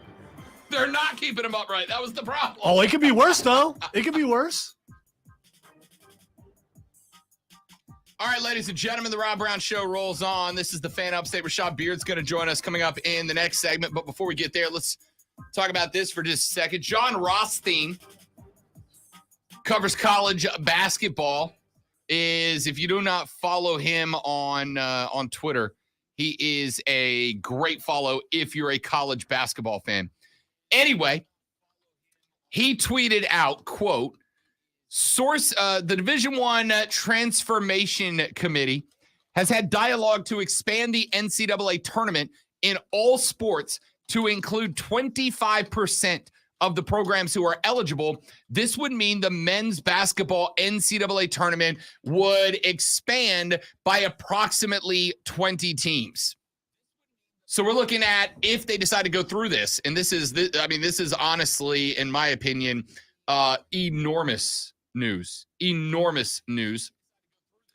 This would increase the men's basketball tournament to about 85 teams. You're looking at 8. I think we looked at it yesterday. I think for the tournament to get there and this number to be accurate, you'd have to go to 88 teams, right? 88, 44. What is it? 88, 44, 22 and down. But somewhere in that ballpark, right? And then obviously you could do with a couple of play-in games, so you can kind of manipulate that number to wherever you want it to be. but 1 out of every 4 basketball teams would make their way in. You know, I have said many times, I don't understand people who argue for fewer sports, right? I don't understand for people who argue for fewer sports. I don't understand people who are like, oh, there's too many bowl games. You know, when the bowl games are over, like, we just don't have college football for like 220 something days. Yeah, right? but in basketball, that means if you let that many teams in, that means there's going to be some losing teams in the tournament, right? Correct. Well, not possibly. Possibly is the answer. It wouldn't be as bad as you'd think, because I think you got to keep in mind there's a boatload of mid-majors that have teams that like the Southern Conference, for instance, right? SoCon's a perfect example. SoCon's a one bid conference. We say that every single March.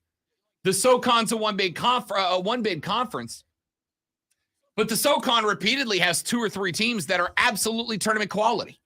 How many times has Furman been locked out of March Madness because somebody else won the Southern Conference and it's a one big league?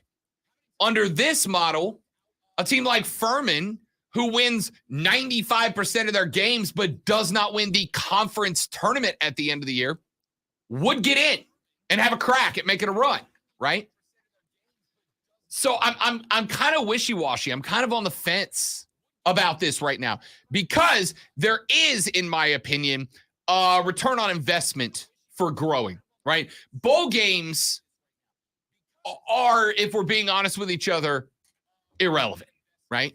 Like, they're just fun to watch. They're exhibitions at their core. They're just fun to watch. There's some more football games that in the grand scope don't really matter. It used to be cool for the kids because they got swag. They got to go to an amusement park, but now they're already rich before they get there. So it takes some of the shine off of it.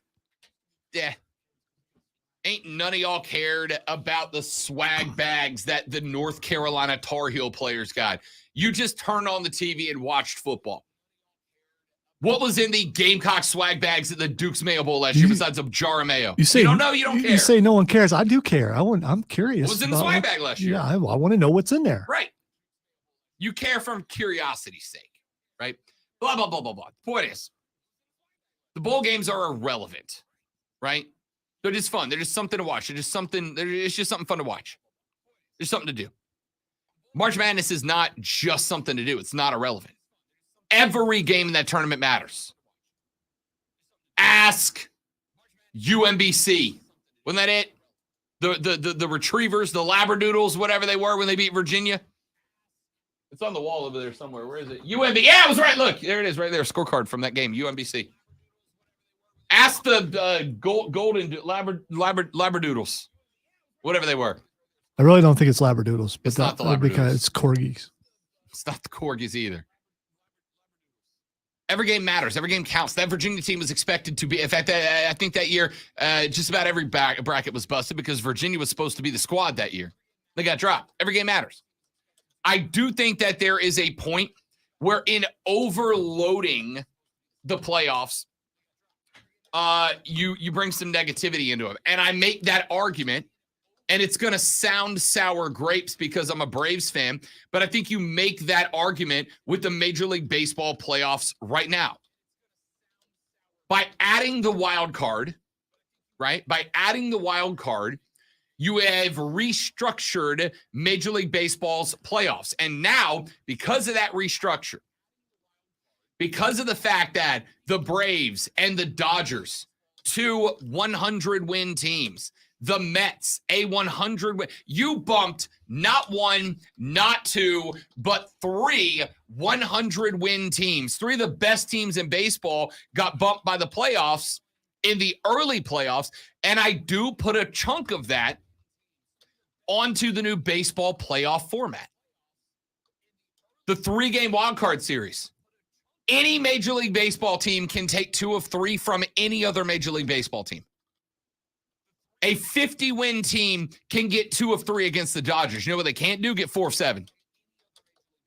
The second round, the Braves had to sit out for a couple of days. It threw them off their regular season schedule. Comfort, right? You took that away from them. That created a situation where Atlanta got out of their rhythm, got out of the routine. The Phillies, on the other hand, were right in the groove. And you made that a 5-game series. Why a 5-game series? Because in adding the wild card, you had to make the second series 5 because asking teams to win 3 consecutive 7-win series is a lot. It screwed the Braves. It screwed the Dodgers. There comes a point where having too much of a watered-down playoffs is a bad thing. I would prefer the NCAA. I don't mind expansion. Like 65 feels like a good number. You go above that, you start watering it down, you start asking a lot of the teams that make the dance. And when you start asking a lot of the teams that make the dance to do more, you start impacting unintentionally the quality of the product. We'll talk about this more later on in the show. When we come back, Rashad Beard is the host of the Panther Nation podcast. We've got to talk about the McCaffrey trade. We've got to talk about the Robbie Anderson trade. We've got to talk about the philosophical differences between Lonzo and I. I say it's the right move. McCaffrey's value to a team is right now. Draft pick values are the future. This team's got to look to the future, not the current. And I'm just a dumb fan. You're really good at making me look like a jackass sometimes. You know that?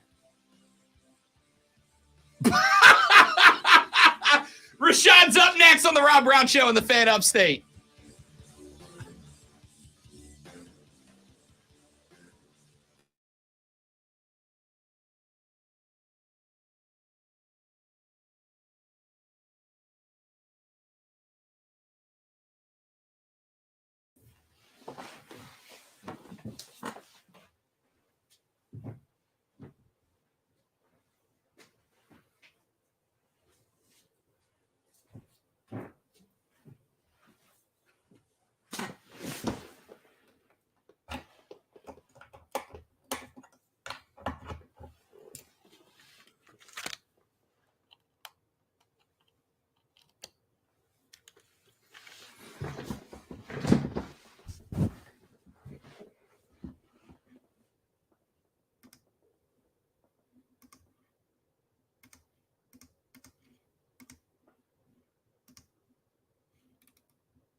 No, your mic was muted. Rashad, what's up, fella? Oh, was it? What was my mic? What's up? What's up? Thing? How you feeling, big dog? I'm straight. All is what, man. I'm living a dream right now, man. Literally, this is great. I love it. See, told you he's gonna be on your side. Because I'm right. So I'm bowing out. I'm out of the room for this segment. I'm gonna go find something to do. I mean, it's not just CMC, man. I got to interview Steve Smith yesterday. That's true. So it's a lot of positivity. About the first 10 minutes of it, how did it finish out? Oh man, it was great. It was great. He talks a lot, so we had to kind of like let him go a little bit. So we didn't get a chance to get everything in, but yeah, it was fantastic, man. Great guy. I'm gonna ask you about that.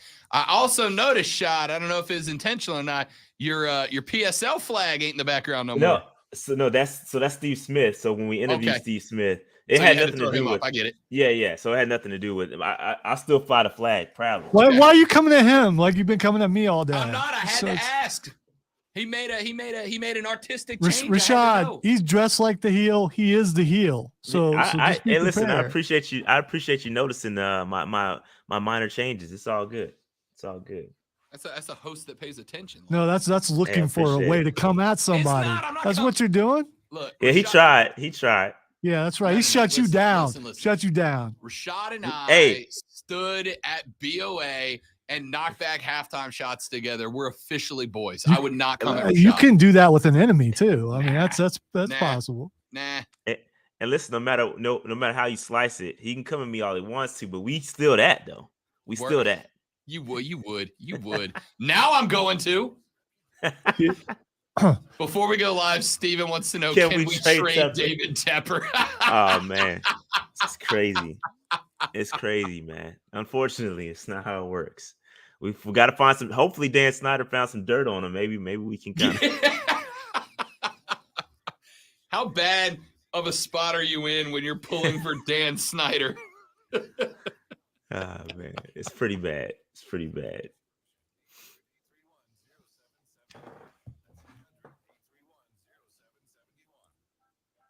Finding the right Medicare plan? Oof, no easy feat. Kind of like those dances my granddaughter loves making me do. But then I found Walgreens Find Rx coverage. Lets you compare plans online, over the phone, or in person. Made Medicare shopping so easy. Plus, I found plans with low-cost copays. I can get down with that. Medicare annual enrollment ends December 7th. Find a plan that's right for you at Walgreens.com/network. Be quiet before the storm. I'm going to be back here napping. I'm too old to be expending this much energy.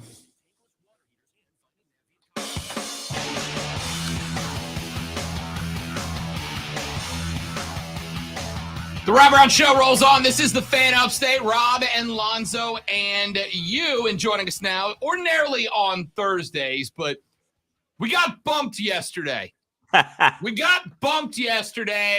got the message like an hour before the show that was like, Rob, I don't need to talk to you. I got somebody better to talk to. I mean, I guess I won't take it terribly personally that Rashad Beard, host of the Panther Nation podcast, got to interview Steve Smith Sr. yesterday in an interview that's available on their YouTube channel now. The list of Panthers that I will accept getting bumped behind is short, Rashad, but I would say that 89 made that cut. Yeah, man. Shout out to Steve Smith Sr. He is an amazing guy. Spent an hour and 15 minutes chopping it up with PNP, man. And we had a blast. Like Rob said, it is available on YouTube right now if you want to check that out. Man, great time. Steve Smith is great. Is a funny guy, a little misunderstood. I love Smitty. Greatest Panther of all time, in my opinion. Let me say this about Steve Smith Sr. As a Saints fan, hated that dude when he played for y'all. Hated that dude when we lined up against him twice a year.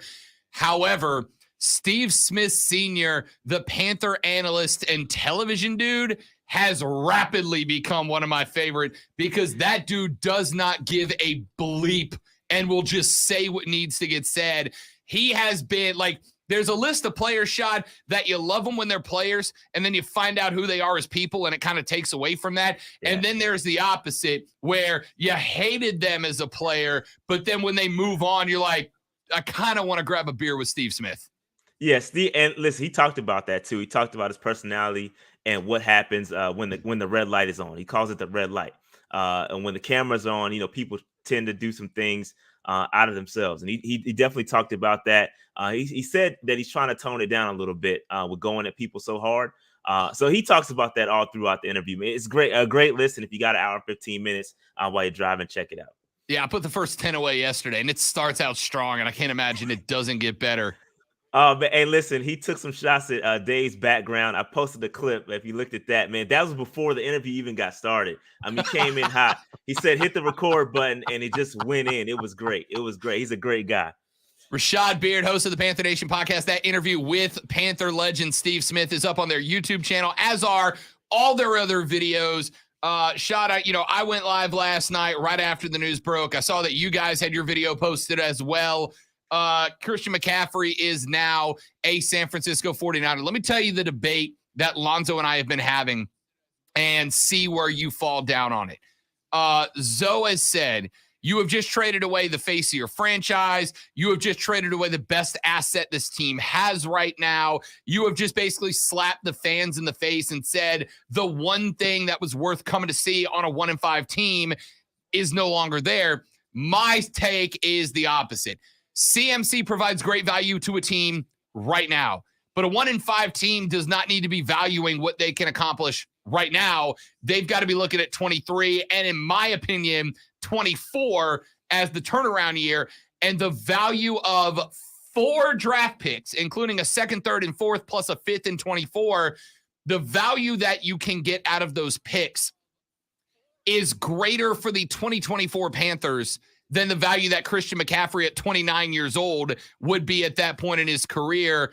Do you have a side? Yeah, I've got a clear side. I've been on this train for a long time. And the fact that, Zoe even started out with that this guy's the face of your franchise as a running back is part of the problem. You don't build teams around a running back. And I've been saying that for the longest time. You got to spread the football around. You got to get other people involved.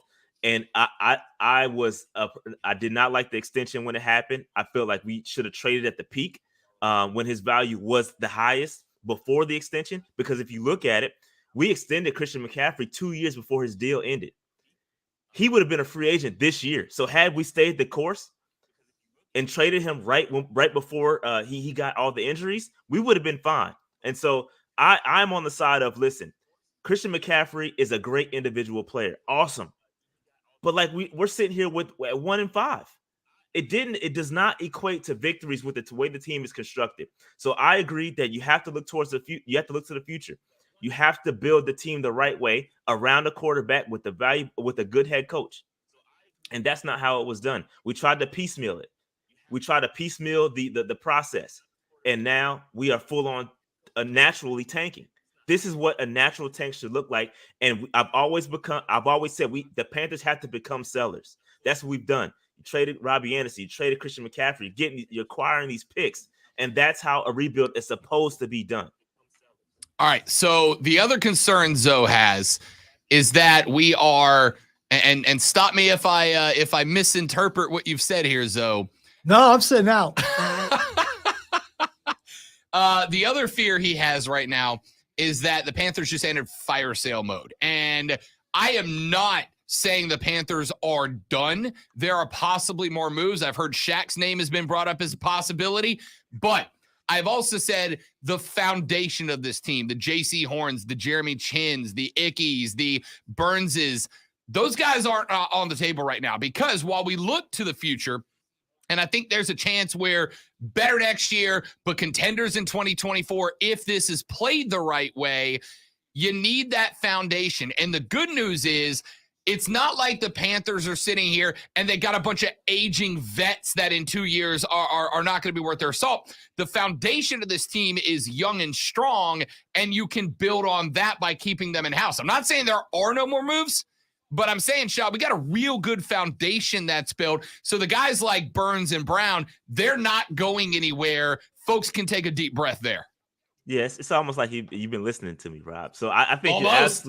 you're absolutely right. I think that what we're doing right now is purging terrible contracts. Christian McCaffrey, listen, you say what you want. The running back position, the way we looked at it and the way we view it as Panthers fans, because we deem Christian McCaffrey as godly, and he's like the ultimate wide receiver, or excuse me, the ultimate running back. Like if you look across the league, it's not as valuable as we as Panthers fans deem it. So what we're doing, I think we overpaid Christian McCaffrey. I'm going to be straight up. So I think that now what you're looking at is that we're purging bad contracts. Robbie Anderson was going to account for $21 million next year. He had a $21 million cap hit. Out of here. Christian McCaffrey, I believe, was going to account for like a $20-something million cap hit next year. Out of here. So you look who's next. Shaq Thompson is account for $24 million next year. Guess who's probably going to be next? Out of here. So that's what we're doing. We're righting the wrongs with these terrible contracts and then compounding on it with the restructures, because that's what we did with these guys. That's how we ended up in this situation, is these constant restructures, right? So now we're getting rid of these contracts. In my mind, listen, the Panthers fans, we're dealing with a lot right now. There's the Christian McCaffrey, the face of the franchise, is now gone. But if you really look at it at a macro level, I think we're heading in the right direction. I like where we're going. Rashad Beard, host of the Panther Nation podcast and Panther therapist, joining us here on the Rob Brown Show and the Fan Upstate. How's he a therapist? He's just agreeing with everything you say, so you're just like, oh yeah, go Rashad, go, you feel better about the future is where the optimism I would lies.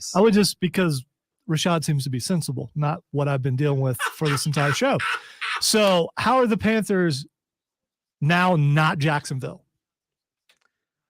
That's a great question. I think you have to. It starts with landing the right quarterback head coach combination. You mean like the Jaguars did last year, and Yeah, they still suck, or 2 years ago? I agree with you. You're 1,000% right.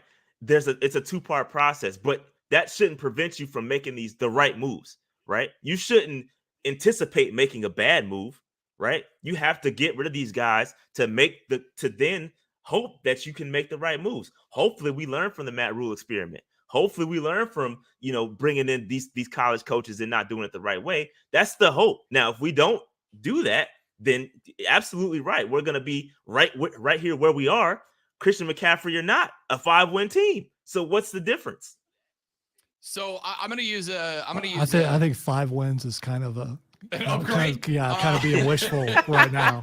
I agree. I'm gonna go analogy on you here. I'm gonna go a little redneck on you here for just a second, Rashad. I'm a duck hunter, right? Like, and when you go duck hunting and you get a couple of ducks to fly up in the air, the only way to take one down is to take the shot, right? If you might miss, but you got to take the shot. That is what you are saying, I think, with the quarterback head coach thing. Just because you might miss. And if you miss on one of the two, you might be in trouble, right? You get a great head coach, but you pair him up with a bad quarterback. You get a terrible head coach, and you pair up a great quarterback, and you're going to look at mediocrity. But that is the way to success. You look at the majority of the contenders this year, you were looking at good head coaches that are paired with a good quarterback. You got to take the shot, because not taking the shot and fear of failure, you're going to miss. I mean, I hate to go cliche, but as Gretzky said, you miss 100% of the shots you don't take. All this restructuring is putting the bullets in the gun to take the shot on a great quarterback head coach combination, which is the path to success in the NFL. In the meantime, come watch the Panthers offensive line play. They're actually okay. True. I mean, yeah, they actually are solid, and I agree. So it's going to be a tough watch over the next 11 games. It's going to be, and I took my PSL on the flag down, as Rob pointed out earlier. That was because Steve Smith, we interviewed Steve Smith. But I'm going to go to these games. I'm still going to cheer on my guys. Like, I think it's going to be a tough watch, right? But we're going in the right direction. The offensive line, like you said, is fixed. So now when you bring in said rookie quarterback, he can actually breathe a little bit. That's a part of the process, right? And so I think we're heading in the right direction. And I think, Rob, you kind of interpreted very well my point. I think we have to take the shot. You have to get the right quarterback. You get that right head coach, and then you can start to build. You can start to sign these big free agents, i.e. the Philadelphia Eagles right now. That's the blueprint. Look at what the Eagles are doing. They traded away picks. They got multiple first-round picks. They got a good head coach, good offensive coordinator, Hurts on a rookie deal, and now they're loading up. They got a great draft pick in Jordan Davis. They got Hassan Reddick. They got James Bradbury, and they loaded up. So you can do that when you have a guy. Rob, pick your nose somewhere else. The other thing is, by the way, what team did Rob repeatedly use as the example back in hour number 1? Who was it? Was it Philly? Yes, it was. So that happens every single time when this happens. You get a Philly. Philly's an anomaly. It's not something that happens. Usually you get a Jacksonville or you get a Detroit, where you get number 1 picks every year and nothing ever happens. But when you get a Philly, they tend to be a Philly for a minute. And they may only be Philly for a minute, because they may really be who some people think they are. But here's the thing, Rashad. Before you can move to be a New England and do it for 10, 12, 15 years, you got to be a Philly who does it for 1. Because that's where you grow. That's where that foundation is. 6 games? It's not a whole season yet. Number one team in the NFL right now, Philadelphia Eagles. They're looking good. Thank you. You got to be Philly before you can be New England. You got to be Philly before you can be Kansas City. You got to be Buffalo. How about a Buffalo? We could look at Buffalo and say the same thing. Bad head coach, bad quarterback for a lot of years. They restructured guys. They moved guys. They loaded up. They found the coach.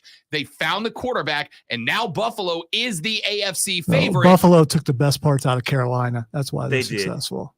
That's true. Great. That is a fact. Great. Then do that to other. I guess that's the point that I'm saying, Rashad, is it is hard for us as fans sometimes to accept that other teams did something better than you did, and you need to copy them.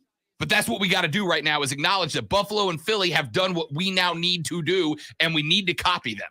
Yeah, it's a copycat league, and the blueprint is right in front of you. And I think you're starting to see with the Christian McCaffrey trade that they finally bit the bullet. They're finally admitting that we need to go ahead and wipe the slate clean. And I agree with it. And I know the fans are going to hate it. A lot of CMC jerseys were sold. There's a lot of 22 jerseys out there.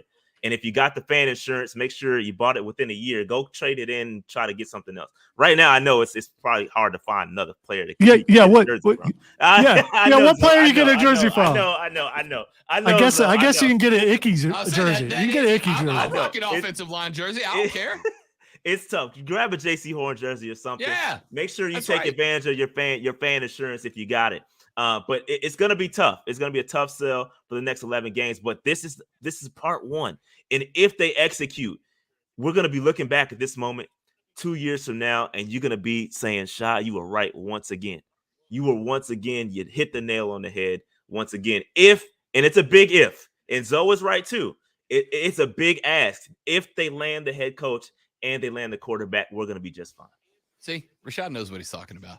We're dudes. He got it. All right, 10 seconds. Who's next up on the trade block besides Shaq? Besides Shaq, I think Shaq is it. I think that's the name to watch. I don't have another name. According to sources from a source, check out Shaq. Keep an eye on Shaq. See, that's why I get Rashad on, because Rashad knows what he's talking about, because he agrees with me. Shaq, appreciate you, big fella. We'll see you next Thursday, my guy. Anytime, man. Can't wait. Embrace the tank. Hashtag keep pounding. He loves it.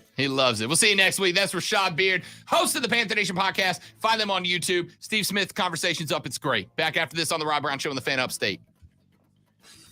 Appreciate you, big dog.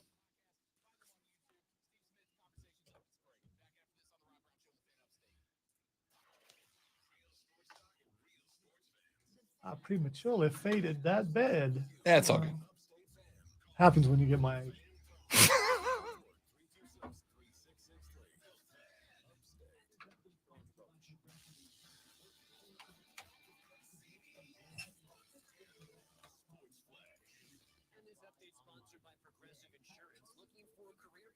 Flexibility and great pay and benefits. Go to progressive.com/careers and apply online today. Kyler Murray and Cliff Kingsbury could stop arguing once Andy Dalton did this. Dalton straight drop back, throws over the middle, and a one-handed interception by Isaiah Simmons in midfield. Runs it back to the left of the 40, and the 30, and the 25, and the 20, and Simmons in back-to-back interception returns for touchdowns by the Cardinals at the end of the half.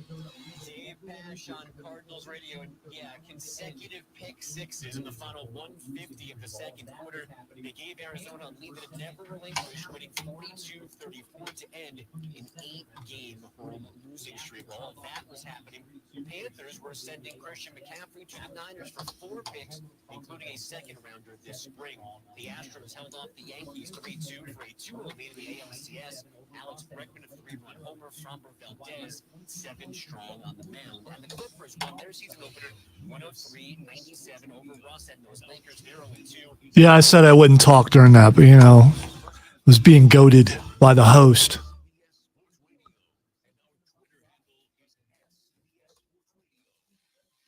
By the way, James, I hope Philly is who they appear to be. Good for them.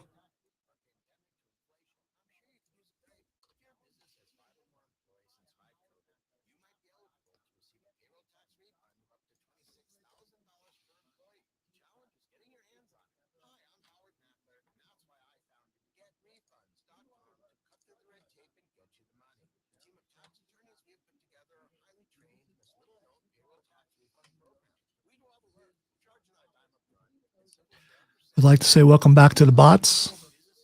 Appreciate you being back. Or are you back just because Rob and I have been fighting the entire time? I'm not going to relent. He's wrong. Although I hope he's right, because if he's right, then the Panthers are good in another couple of years. If he's wrong, it's going to be another decade.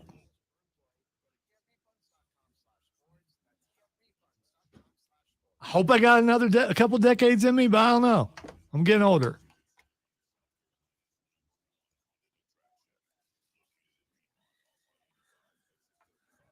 Shouldn't say anything about the bots because now they're just going away. Apparently everything I said today is wrong.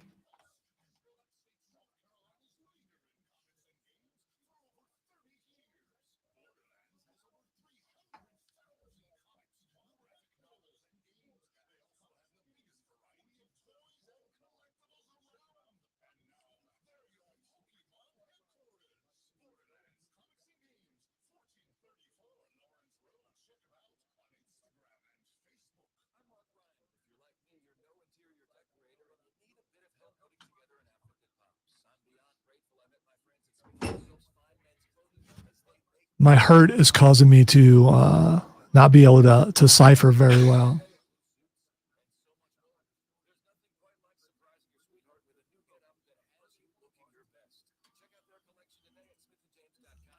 I'm point out that Rob Brown's a salt in your wound kind of guy. I can't help being as good at this as I am. All right. Multiple humble brags today, though. That's good on you. When you got it, buddy. I will also end up going on a run very soon where I just get a bunch of stuff wrong, so I got to ride this high while I got it. Like sending out that email? Correct. Correct. That's exactly correct. You get it? I'm laughing. It hurts me too, but still. Still. You get it?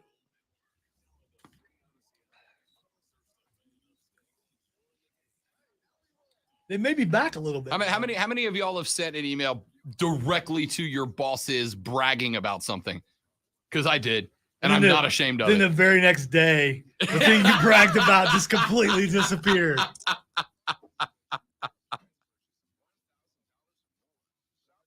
It did backfire just a touch.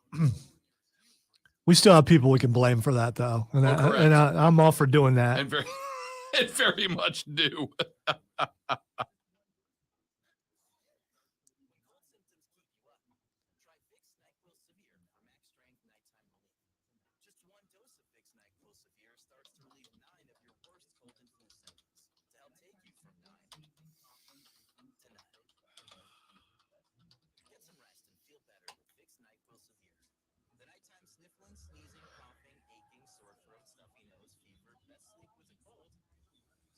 Everyone said they were wrong, or a lot of people said they were wrong about Hurts, by the way, James, and they stuck with them.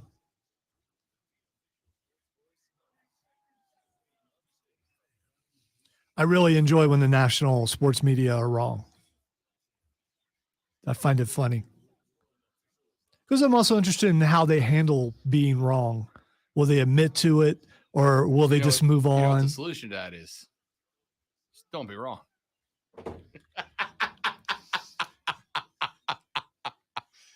Oh, we have good times here, don't we? If that's what you want to call it. How's your day, Lonzo? It's still early.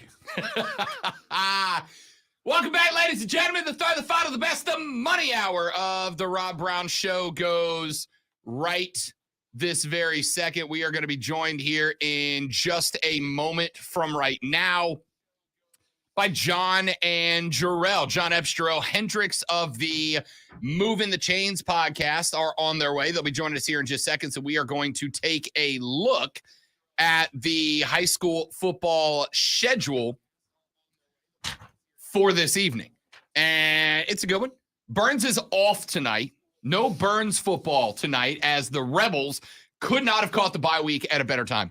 They have dropped 3 of the last 4, 2 of them being regional games, 1 regional win tossed in there as well. They fell in a close one at Spartanburg.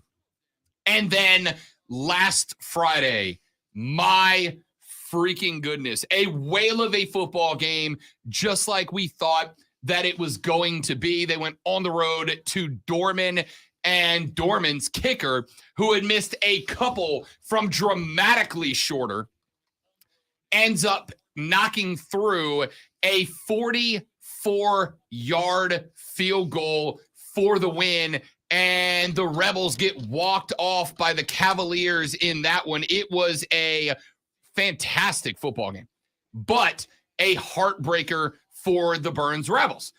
They find themselves on the bye week this week and could not come at a better time, because next Friday, they've got a very good Gaffney team coming to Nixon Field, and it's a must-win game. I was going to ask you if it was must-win as far as region goes in order to get into the playoffs. Yeah, we're going to ask Jarrell Hendricks that coming up here in just a minute. John Epps should be along, hopefully momentarily as well, but we'll get my man Jarrell in here to talk a little football. What's up, big fella?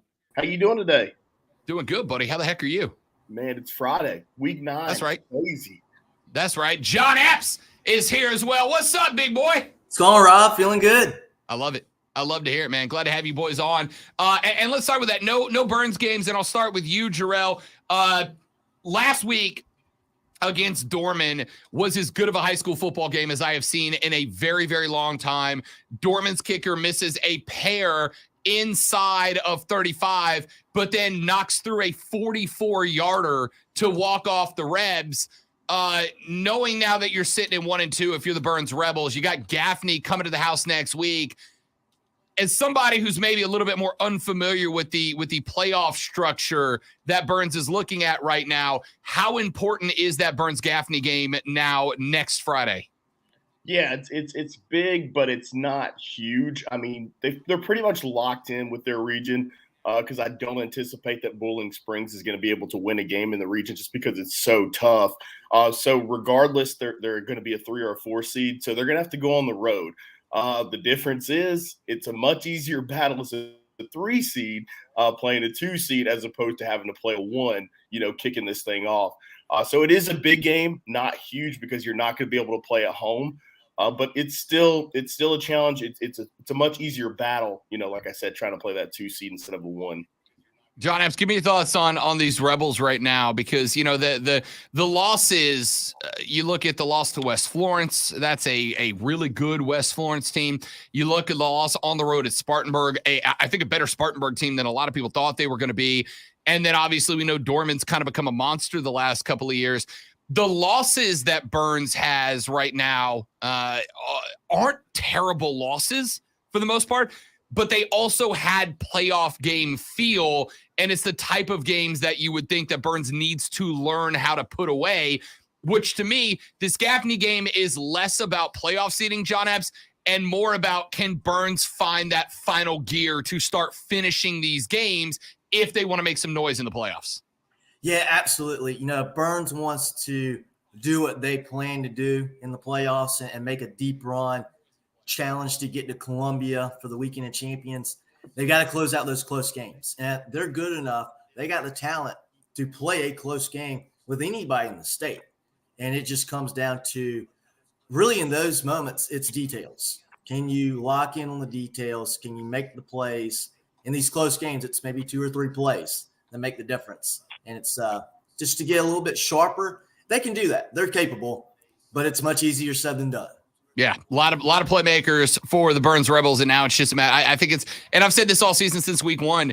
It comes down to discipline, right? It comes down to making the right play at the right time, and more importantly, not making the wrong play at the wrong time. In fact, one thing that I was impressed by last week, the 3 weeks before that, Burns had 4 15-yard personal fouls after the whistle had stopped, and the other team scored a touchdown after all 4 of them. 3 of them resulted in a first down coming off of a third. The other one put the team, who was it? I think it was a Spartanburg game, put them into territory. No personal fouls last week, which is great, but defensively missed 1 assignment here, 1 assignment there, and that was the difference. Your defense played well. They had the fumble return for a touchdown. They were able to make the adjustments as the game went on to slow down Dorman's offense later in the game. They put up 22 at like 3.5 minutes and then didn't see the end zone again for the rest of the night. Now it's just a matter of on the offensive side of the ball hitting that mark. And we'll talk more about that next week as the Rebels host Gaffney. Speaking of Gaffney, they at 5-2 are home tonight, and they welcome the undefeated Dorman Cavaliers, 2 teams we just talked about. This is the de facto region championship. John Epps, start with you, buddy. A, how big is this game? And B, what do you see going down? This is a big-time game, I think, for momentum, really as much as playoff seeding. This game, whoever wins this game can say, hey, we're the real deal. Bring on anybody. For Dorman, they've had a great season. They've had a little bit of adversity last couple of weeks. That Malden game was very close. Obviously, that Burns game, right down to the wire. Gaffney, on the other hand, has been playing their best football. They've been healthy. A little bit of a sleepwalk last week against Bowling Springs. But the key in this game is defensively for Gaffney. If Brayshawn Littlejohn is able to go, he's a game-time decision right now. For me, he's the difference maker in this game. I think if he plays Gaffney at the reservation, they win.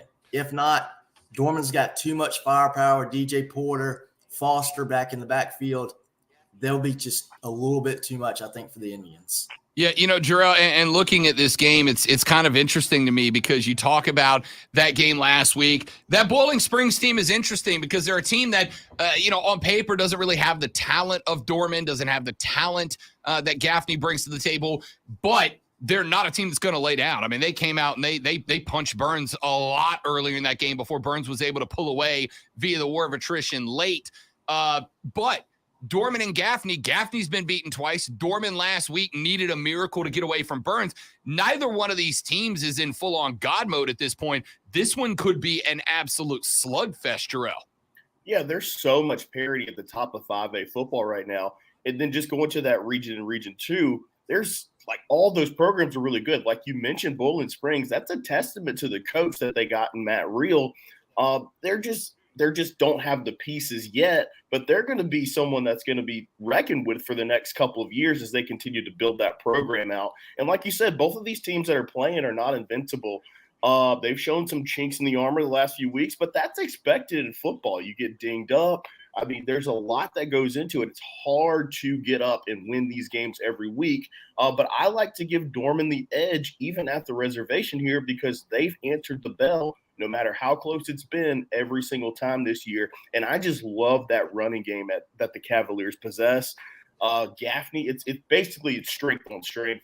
That Gaffney run defense is so tough. That Dorman run offense is amazing. So it's just going to be a whale of a ball game tonight between these two teams with the region championship on the line. And like John said, it's more than that. It's momentum going into the playoffs and putting the state on notice that they're legitimately championship contenders.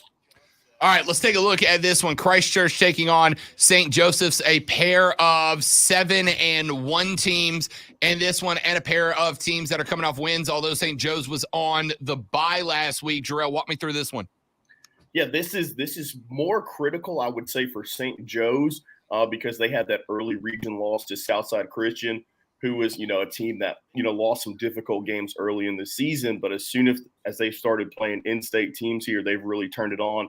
So St. Joe's is really going to need to win this game if they want to keep their region championship hopes alive. Christchurch is a very talented team. I love the running back that they have at Dash Reader. Last week, he had 7 carries for 143 yards and 4 touchdowns. If you want to talk about some efficiency there, they have been solid throughout. This is going to be a whale of a ball game. And honestly, I'm not leaning either way. I don't know who's going to win this game, but it should be very good in Greenville County tonight. John, you were shrugging a little bit for a second there, fella. I feel pretty good about Christchurch in this game. Both of these teams are very, very good. This region they're in with Southside Christian is the best region in 1A football. Treat to have this in Greenville County. But Christchurch's offense is about as close to unstoppable as you can get. They are absolutely lethal. This is a team that went toe-to-toe and knocked off a 5A Riverside team right here in our area.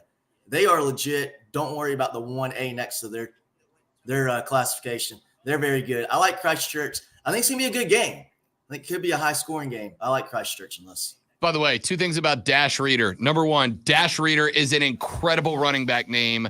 And number 2, 1,100 yards and 25 TDs on the season. Not bad, young man. Not bad at all.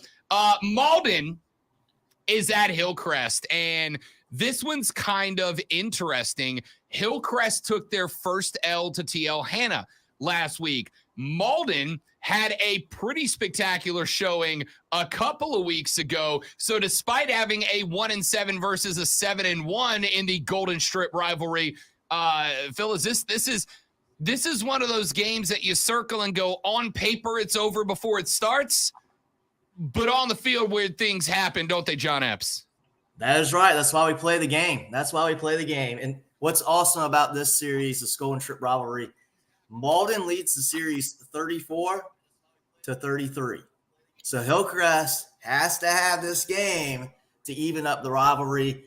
And really, I think the big story in this game is for Hillcrest. Don't let one loss turn into 2. They had some tough luck, some tough breaks last week against TL Hanna, but they got to get over it. They've got to get over that quick. They've got to be focused on Malden because Malden, they're 1-7. They've played their best football of the year the last 3 games. They were very competitive. obviously against Dorman. They had a very competitive game against T.L. Hanna. And then they played J.L. Mann last week, another one-score game. So they have been a team that can't close out a game, but they're going to make you play 48 minutes. I could see this game being a little bit closer than what Hillcrest would like it to be. But, again, I think Hillcrest, if they can bounce back mentally if they're there, I like their chances. Yeah, a lot of different storylines here. Throw the records out the window with this rivalry game because, it's bitter and it's so close. The Rams have won the last 9 in the rivalry, but it's a situation where Hillcrest comes in vulnerable. Their quarterback, Bennett Judy, went down late with an ankle injury, so not sure of his status, and that would be a huge loss for the Rams. And Malden's just a team, they're trying to get into the playoffs. So there's a lot at stake here for the Mavs, and like John said, they've been playing some really good football as of late. They just cannot close out the games. I expect Hillcrest to overcome the adversity from that loss last week and beat the Mavs, but it should be a very good football game tonight. Jarrell Hendricks, John Epps from the Moving the Chains podcast joining us here on the Rob Brown Show. You can find their stuff at movingchains.com. Same handle for all the social media. All right, real quick look through a couple of other games you boys got in the notes. Greenwood at Greenville, and there is a regional championship at stake in this one, Jarrell. Yeah, for sure. The Red Raiders have just been really, really hot. They scheduled tough non-region, but they've taken care of business here. They can close it out if they beat Greenwood tonight, and I might expect the Red Raiders to do so behind that high-powered offense. I agree with Jarrell, but boy, Greenwood they've had Greenville's number before when Greenville should win the game. But I like Greenville in this game too. Just too many weapons on offense for the Red Raiders. They are fun to watch. That'd be a good game to go to in the Greenville area tonight. Powdersville at Wren, a regional championship game. We saw Wren, who really hung with Burns for about 2.5 quarters when Burns went and visited Wren a few weeks back. Powdersville has been really good all season, and this is another one that's got a trophy attached to it. Yeah, a little bit of a rivalry game here too. Powdersville, Wren, they're neighbors. That's going to mean a lot to the kids here. You like Powdersville in this game, but you talk about these rivalry games, weird things can happen. We've seen last few weeks some games that we thought would be blowouts are really, really close or go the other way. So look out. That could happen tomorrow night at Wren or tonight at Wren as well. But I like Powdersville just a little too much for the Patriots. Yeah, the Hurricanes are undefeated in the region after going 0-5 to start the season. They're playing some really good football. Powdersville's been consistent throughout. I think their only blemish is against that Hillcrest team earlier in the season. But I think the Patriots get it done and knock off the crosstown rival in Wren. All right, you talk about Hillcrest. I mean, that's a team we talked about them a lot. First half of the season, they look like they might be one of the best teams in the state. It has slowed up a little bit. Still a very good football team. And finally, fellas, we'll end it with Blue Ridge at Chapman. The Panthers have won 4 in a row, and if they do so again, next week's matchup with Broome becomes interesting. But when you start looking ahead at what next week's matchup can look like, sometimes it'll come back and bite you. Yeah, Chapman utterly destroyed the Travelers Devil Dogs to win another region game last week. They're playing really good football after losing a lot from last year's team. I think they take care of business against the Tigers, and that's going to set up that huge matchup against Broome next week because I anticipate Broome also winning tonight. Yeah, I think if Chapman can really be in control of this game, they're going to have a great crowd out there. Chapman is a great place to watch a game. They have awesome support. They've got some momentum rolling from the last 4 games. I think the Panthers win, and I'm hoping they can pick up even more momentum and make that Broome game a really good game next Friday because I think Broome's a little bit better than they are, but they got a Big Mo on their side. Who knows? Jarrell Hendricks, John Epps are 2 of the hosts of the Moving the Chains podcast, which can be found on Spotify, on Apple Podcasts, on Google Podcasts, on wherever your podcasts are found. Go find them at Moving the Chains. You can also check out their website at movingchains.com or on the social media. And on Friday nights on Twitter, after the games start going final, they host a Twitter Spaces where they invite coaches and players and really sexy play-by-play broadcasters to jump in and talk about the games they've been at. I've been checking in every single Friday, and it is the best way to keep up with what's going on in high school football. Boys, appreciate you.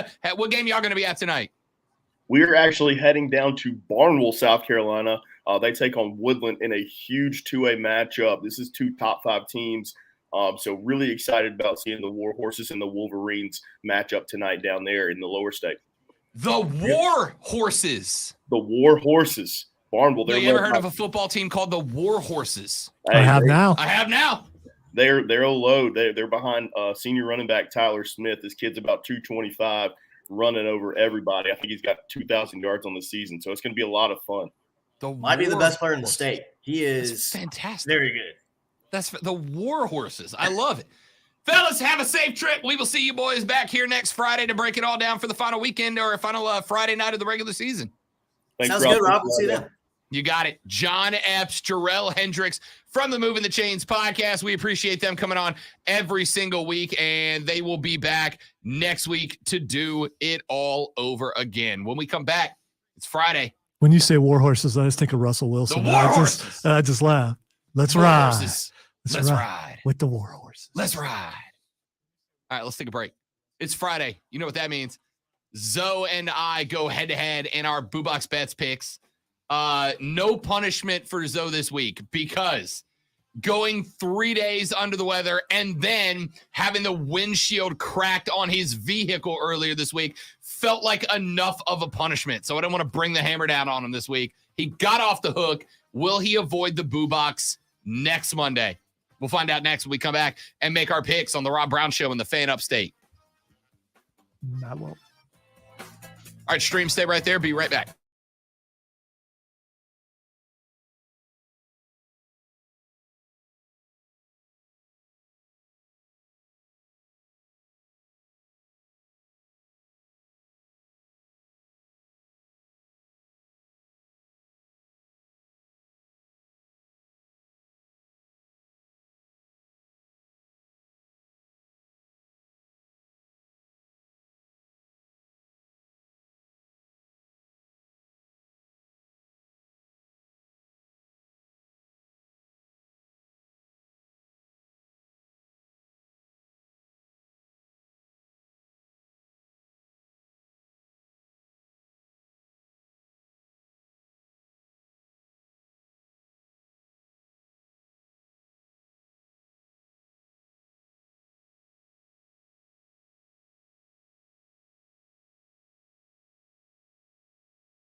The Rob Brown Show back on your radio. It is the Fan Upstate. Robin Lonzo with you on a Friday, baby. Heading towards the sports weekend. And, of course, that means it is time for us to make our official BooBox Bets picks.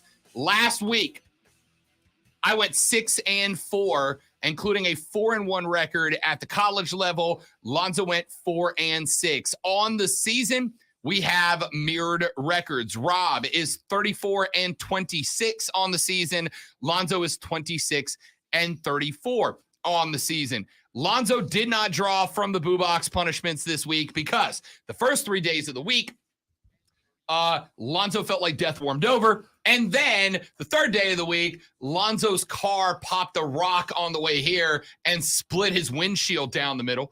And so I figured that was enough of a punishment this week for him to have to deal with my loud, aggravating behind while sick and now deal with a cracked windshield. I don't feel right with that. I don't. I think the whole thing is we decided to do this, and I think I deserve to pick from the box because I can't not do that. So Monday, if I were to lose, I will go double punishment. Because even though you want to let me off, I will not let myself off. I had a bad week, obviously, but I lost. I lost as fair and square as it can be with someone who's really good at something and me being someone who's a novice. But I lost. I mean, that's what you do. You pay up when you lose. Listen. So if I double lose this week, if I lose this week, that's a double loss. So because I see what you're doing here. So I'm going to. You're making it sound like you're on the up. You're being nice to me. So you're not going to count that as a loss. Even when I'm trying No. Lonzo's like, no, you suck. He's smiling. So that way you don't count that as a loss. So when I lose this week, it wouldn't be 5 in a row and it wouldn't go away. That's what I think you're doing. That could be wrong. I am into conspiracy theory. Remember where my other job is. So I am into that. So you talk about Chris's tinfoil hat. That was my idea. We all made tinfoil hats. He just kept his. So I get, am I wrong? Listeners, am I wrong? I lost. So my loss last week, whether I pick out the BooBox or not, it's still counted as a loss. So I only have to lose one more time and this whole thing goes away. Now, the sad part for everyone else is that Rob never actually gets to pick from the box. That's the sad part. I've decided. You know what I'm going to do? If you I tried. If you hit it, if you take the L and you want to end it, which I understand. What do you mean now? Now I thought we agreed. Here's why, because I came up with the alternative. Here's the alternative to that, right? If you decide you're out. Rules being changed as we speak. No, new game. It's instituting a new game. New game. Okay. The new game would be at that point. How come I feel like this game is Saul? That it will be it'll become Rob versus listeners, right? It'll become Rob versus listeners, with the rule being that throughout the show on Friday, what I will do is go, here's the next game, and put it out there. And the first text into the text line becomes the listener pick. First text on the text line to pick a game becomes the listener's pick. If you guys outpick me, then I will go to the Rob BooBox. Hey, why don't we do this? Why don't, and this is we're spitballing while we're on the air. I'm still waiting for you to send me the picks, by the way. Why don't we do this? Why don't we do the listener thing, what you're talking about? But if the listeners win, they pick who picks from the BooBox. Oh, you want to, because I thought you were out of the BooBox. Oh, no. I'm willing to put myself back in. I'm also willing to know that they're going to pick you every time. So it's good for me. It's good for me because you're not wrong. That's the part that sucks is you are right. Because otherwise it looks like what it actually is, but I don't want to hurt myself even further that I'm not good enough. So I just bowed out of the game. All right. So let's get into our picks here. Let's start. You want laces or spaces? Because somebody took my quarter. Spaces. All right, we got a ball spinning on the ground right now, and it is going to come up. Stop spinning. I spun it too late. You pick spaces or late? You pick spaces? It's spended long enough for me to finally get the pick. So you're good. So whatever it is. It is spaces. So which is what I picked. You may pick first or you may defer. I will, as they say in the business, defer. You will defer. So we will begin with Texas at Oklahoma State, and the Longhorns are favored in this one. It is Texas -6 is your overall score in this one. I don't like this game. This one is very, very interesting. Listen, Oklahoma State has no defense at all. They're going to let Texas score points. What you're relying on is, can the Oklahoma State offense put up enough to get into a shootout with the Texas Longhorns? I am wishy-washy on this one. So I am going with my boy Cowboy Scooty, who is a big Cowboy fan, and he said, Rob Brown, we are going to put the screws to them offensively. We're going to give up 42, but we're going to score 44. I'm rolling with Scooty. Give me Oklahoma State +6. The push is available in this one if it is a 6-point difference. All right, so I'm in a David Tepper kind of mood. And I know that I could be at the end of this thing unless we change the rules. So I could really, just try to tank this whole thing so I can get that 5th loss out of the way. I'm going Texas. And the other reason why I'm going Texas is because we're an NFL show and I know nothing about college. Game number 2, the LSU Fighting Tigers are going to be at home in a rivalry game as they welcome the Ole Miss Running Rebels. The Fighting Lane Kiffins coming to Baton Rouge, Louisiana. The Tigers are 2.5-point favorites in this one after getting it done in a big way at Florida. Zoe, the Rebs or the Bayou Bengals? This is difficult because in my Tepper mindset, I'm not quite sure which way to go with this. So I'm going to go with LSU. I am also going with LSU in this one. Oh, man, I didn't Tepper it then. Finally steered me right last week. I had them, -2.5 at Florida, and they won by a bunch. I think they found a little something. Mississippi State's at Alabama, and the Tide are 3-touchdown favorites. Alabama -21 in this one. I'm going to tell you right now, Nick Saban ain't happy. Coach Saban ain't happy. He called his team soft after the loss to Tennessee. SAWFT. Soft. They are not going to have had a great time at practice this week. I am taking, despite Mississippi State starting good, Mississippi State fans tell me every year, this is it. We're back. We're ready. Well, Kentucky got you last week. Bama's going to get you this week. Roll Tide. They win by 21 or better.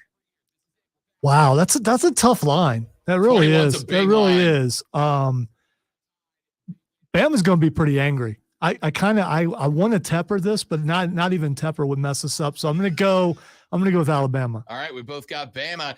Texas. Let's go get back to him. I'm going to lose the podcast. Texas, even though he has nothing to do with it. I was going to say he has nothing to do with it.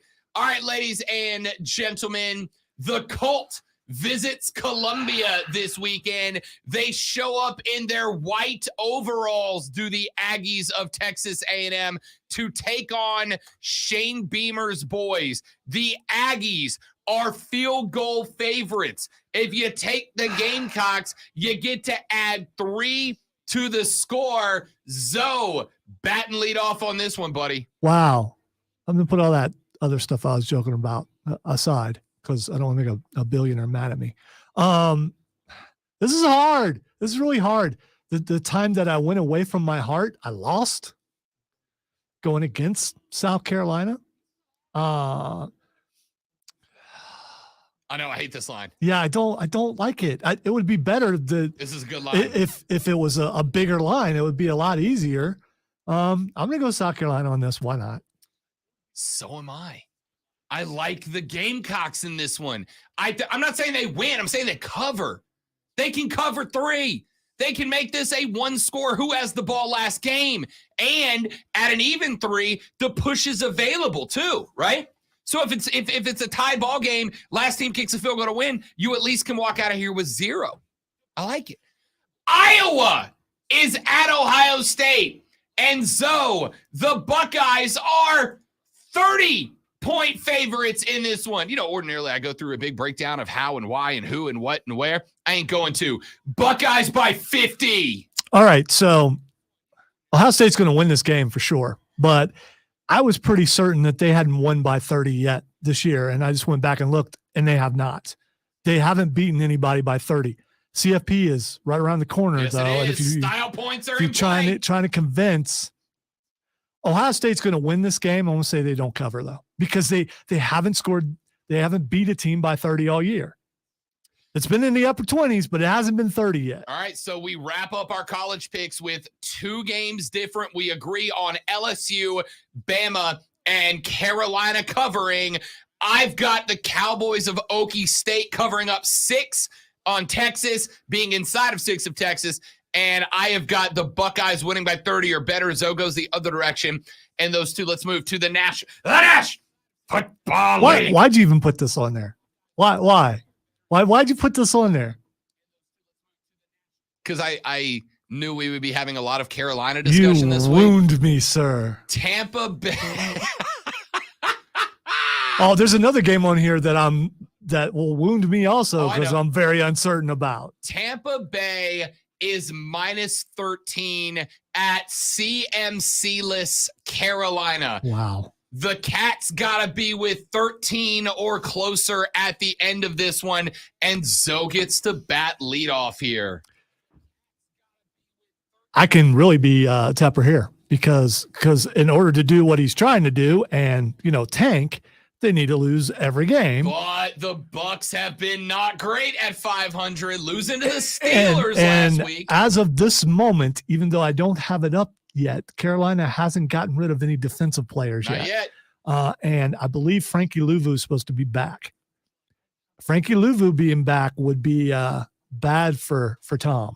Correct. Tommy would be looking at the sky a little And bit therefore more. bad for his offensive line. They may Yes. need an actual bomb shelter. Yeah. Throw a clipboard at him. See what he does. Throw a tablet at him. He can't get out of the way. He's old.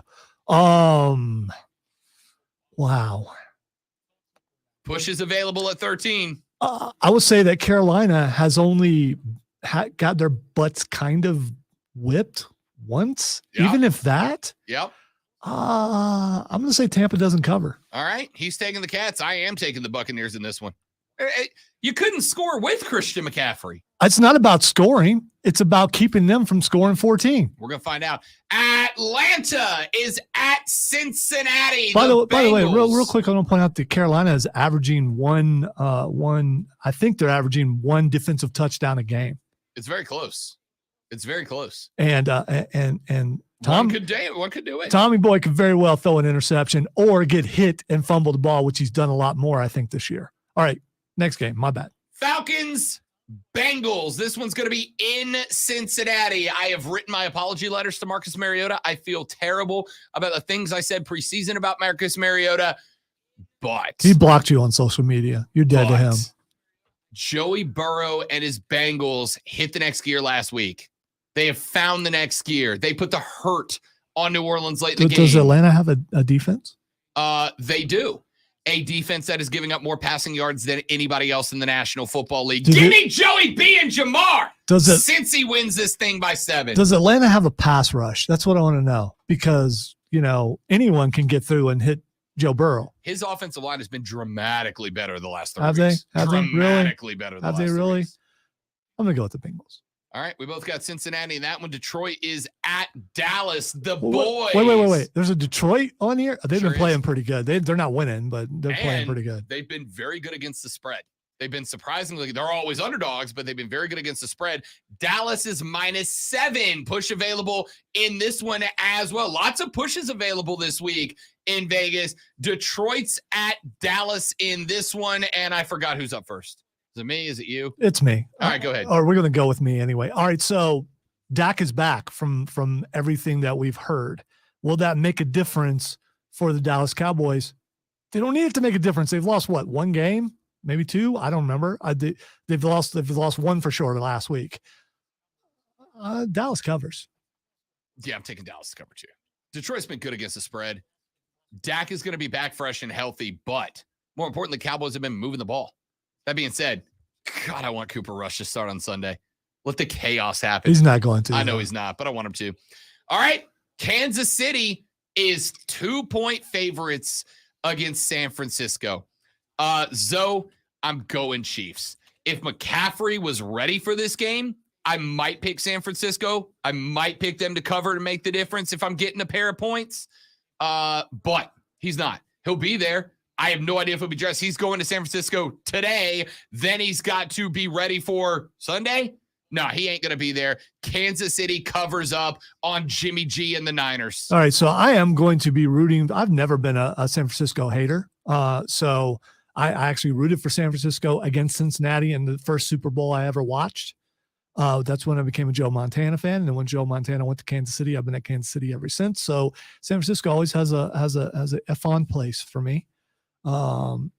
But not this week. So I'm going to root for them every week except for this week, thanks to Christian McCaffrey. But if it's a shootout, even though I really like Jimmy G and he's better than what people think he is or say he is, he's not Patrick Mahomes.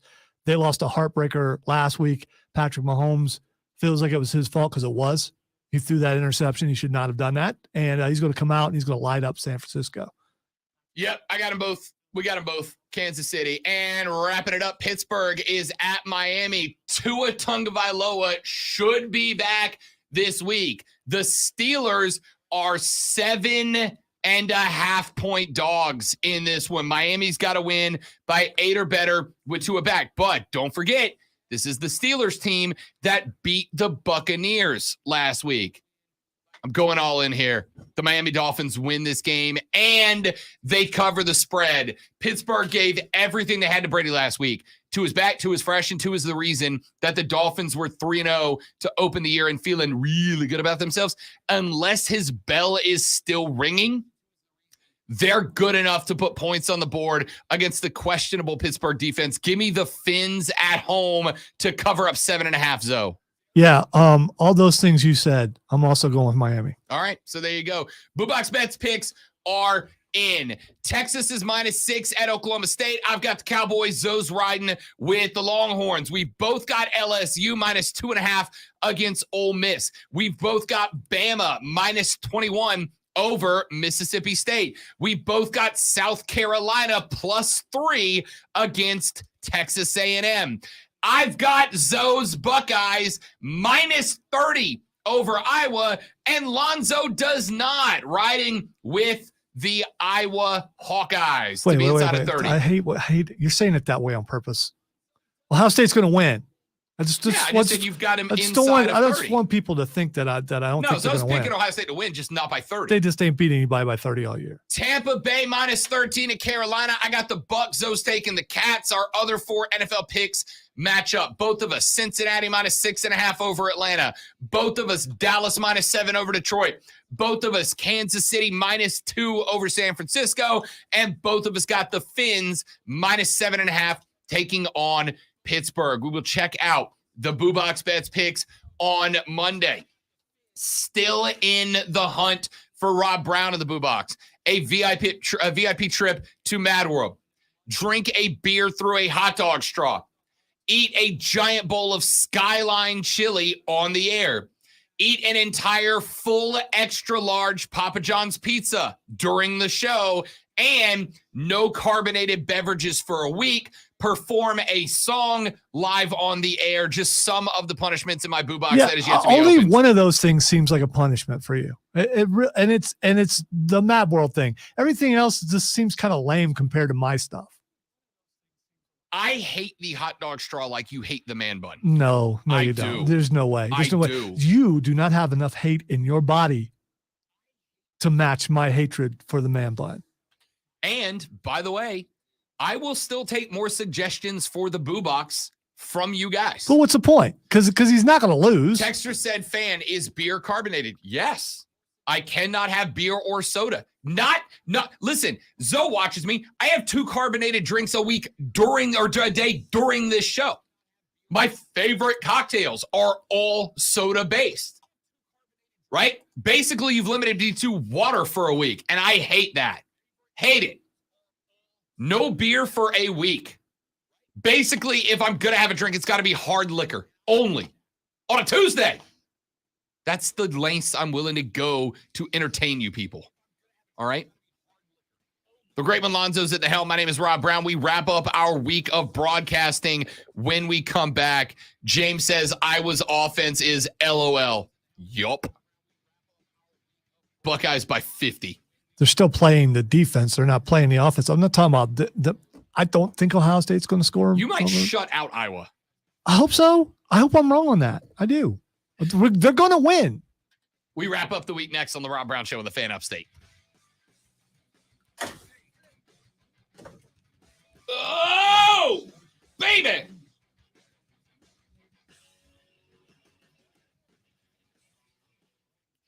So Fitter says they're trying to add to the team, not trying to. Okay. They are going to add via draft picks.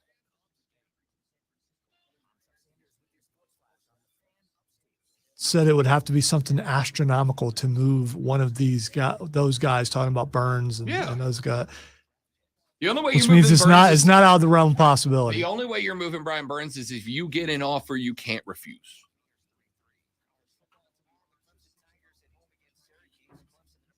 Which means you have a number in mind. You can't just say, you know. 2 first. Yeah, I doubt it. I'll give them to you for 2 first rounders. I doubt it. No, that's why I agree. You're not going to get it. No, I think you would do it for 1 first. No, I don't. Fire sale. That's what you do.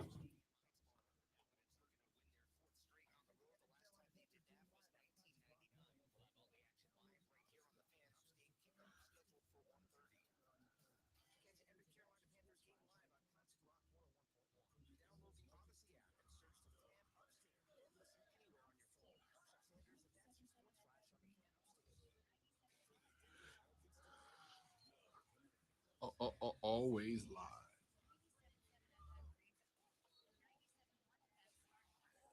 Did we see Bray tonight? Probably. I've just seen it. There's actually a power slap league. Power slap? Dana White responds to goofballs talking blank about the Nevada Athletic Commission regulating slap fighting. On his power slap league, MMA guys have reached out to me. There's a power slap league. Have you never seen it? Yeah, but I didn't know it was I didn't know it was. I thought it was like a X Games type. No, it's a whole damn league. I mean, an Ocho type thing.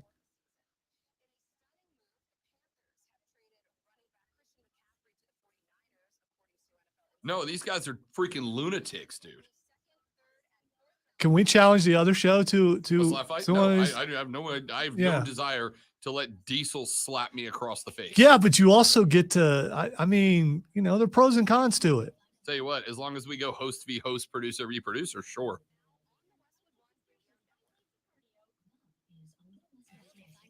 I'd have to think about it. Is the joy worth the pain? A lot of times it is. So, I mean, you know, I'd have to think about it.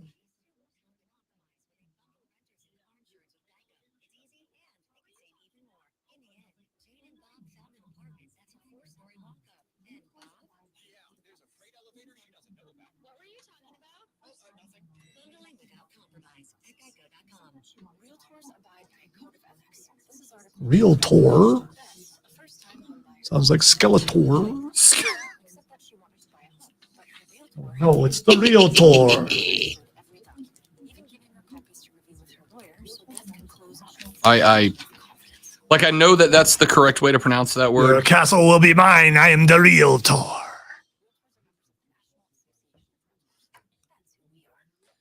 Like, I know that that's the correct way to pronounce that word, but I hate how that lady pronounces that. Yeah, it's very. Her enunciation is impeccable. It is. I'm not mad at her for doing it wrong. I just hate how she's doing it right. Realtor. It really does. It sounds like a real estate based X-Man. You can't win, Professor X. Yeah, but you just went wrestling. You just went Hulk Hogan as the Realtor. The Realtor. His acting career is back on track, baby. I'm telling you.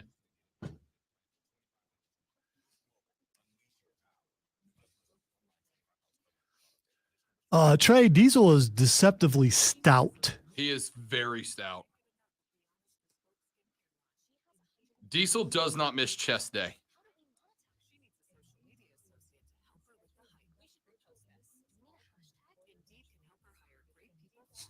James, the Hill real estate agent. Book it. Your interest rates are going to go to the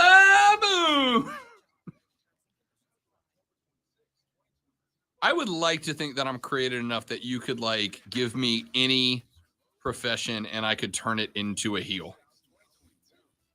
Like a real estate heel who is a huge fan of the banking crisis.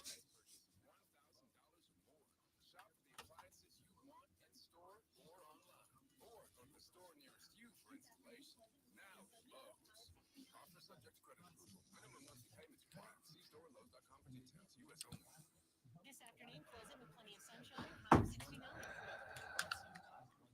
Cut up six-pack rings and reduce your use of plastic to help keep it out of our waterways and oceans. Join Odyssey. And here we are after 3 hours of fighting, already at Twitter trending topics. The first thing that's trending is Russell Westbrook. no. I Brian, haven't had time to bring up the fact that he went 0 for 11 last night. that's not trending. 0 for 11. That's not trending. Lonzo, I could do better than 0 for 11 Dude. in an NBA game. That's not trending because that's what everyone expects. Brian Burns is trending. Yeah, he's not. Just everybody. He's still trending. Right. He's trending because every fan of every other team is like, let's go get Brian Burns. Let's go get Brian Burns. What was You know why? Brian You know why? Burns? You You're know not why? getting Brian Burns. You know Everybody, why? Stop it. Those same people are like, well, they're willing to part with Christian McCaffrey, who was the best player on the team. Which makes sense. Brian Burns might be next. No, it does. No, it's not. Not It out, doesn't make not out of the sense. realm of possibility. One of Even those Fitterer things- just said that. One of those things makes sense. One of those things definitely does not. The one that makes sense Let happened. me make a Rob Brown statement. Okay. Burns will be traded before the trade deadline. Book it. No. First off, you got to yell it louder. Yeah, that's I'd- obviously the first mistake. Is it was way too quiet. I was more trying to sound like Cameron, trying to sound like Sloan Peterson's dad.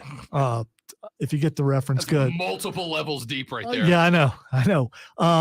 The next thing that's trending is CM Punk. Yeah, there's a lot going on in wrestling right now. CM Punk is trending because apparently, first off, Ace Steel got fired, but he was trending yesterday. And then CM Punk, I guess, I haven't watched Dynamite yet, but I guess he got mentioned on Dynamite, which is interesting. No, that, actually, I don't think Punk got mentioned. The Elite did. I didn't hear Punk mentioned.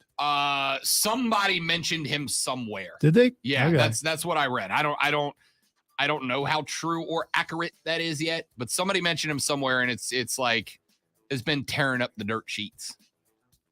So anyway, the rumor is that he's about to be bought out and be gone I can from see it. AEW. It's the easiest way to get rid of him. Yeah, and I think Tony at this Khan point has you mentioned got many to. times he's got a lot of money. Yeah. So Yeah. oops, I made a mistake. Here, take some millions of dollars and go away. Nothing a billionaire likes to do more than remind you that they have all the money and you don't. That's it for us, kids. Jim Rome's got you up next in the jungle, and then Mark and Diesel take you off sides from 3 to 7. We're back on Monday to do it all over again and better. Red Jacket. Hey, I wonder what Clemson's doing today. We're gonna find out later. Steven said Andy Dalton's trending because he just threw another pick six. Oh, I was just gonna walk us off like that. Word. Okay. Have a great weekend. Don't drink and drive. I'll punch you in the face. We'll see you back here Monday on the Rob Brown Show and the Fan Upstate. Later, brother. Stream, you guys are awesome. I very much appreciate those of you that hang out with us every single week. You are fabulous human beings. I will probably go live at some point. Remember hosting the BetQL chat on the BetQL app tomorrow during the Clemson game. So make sure He's also hosting the chat. chat. It's a chat app. He said you're wearing a hat, so he's wearing that hat. So he had to say chat.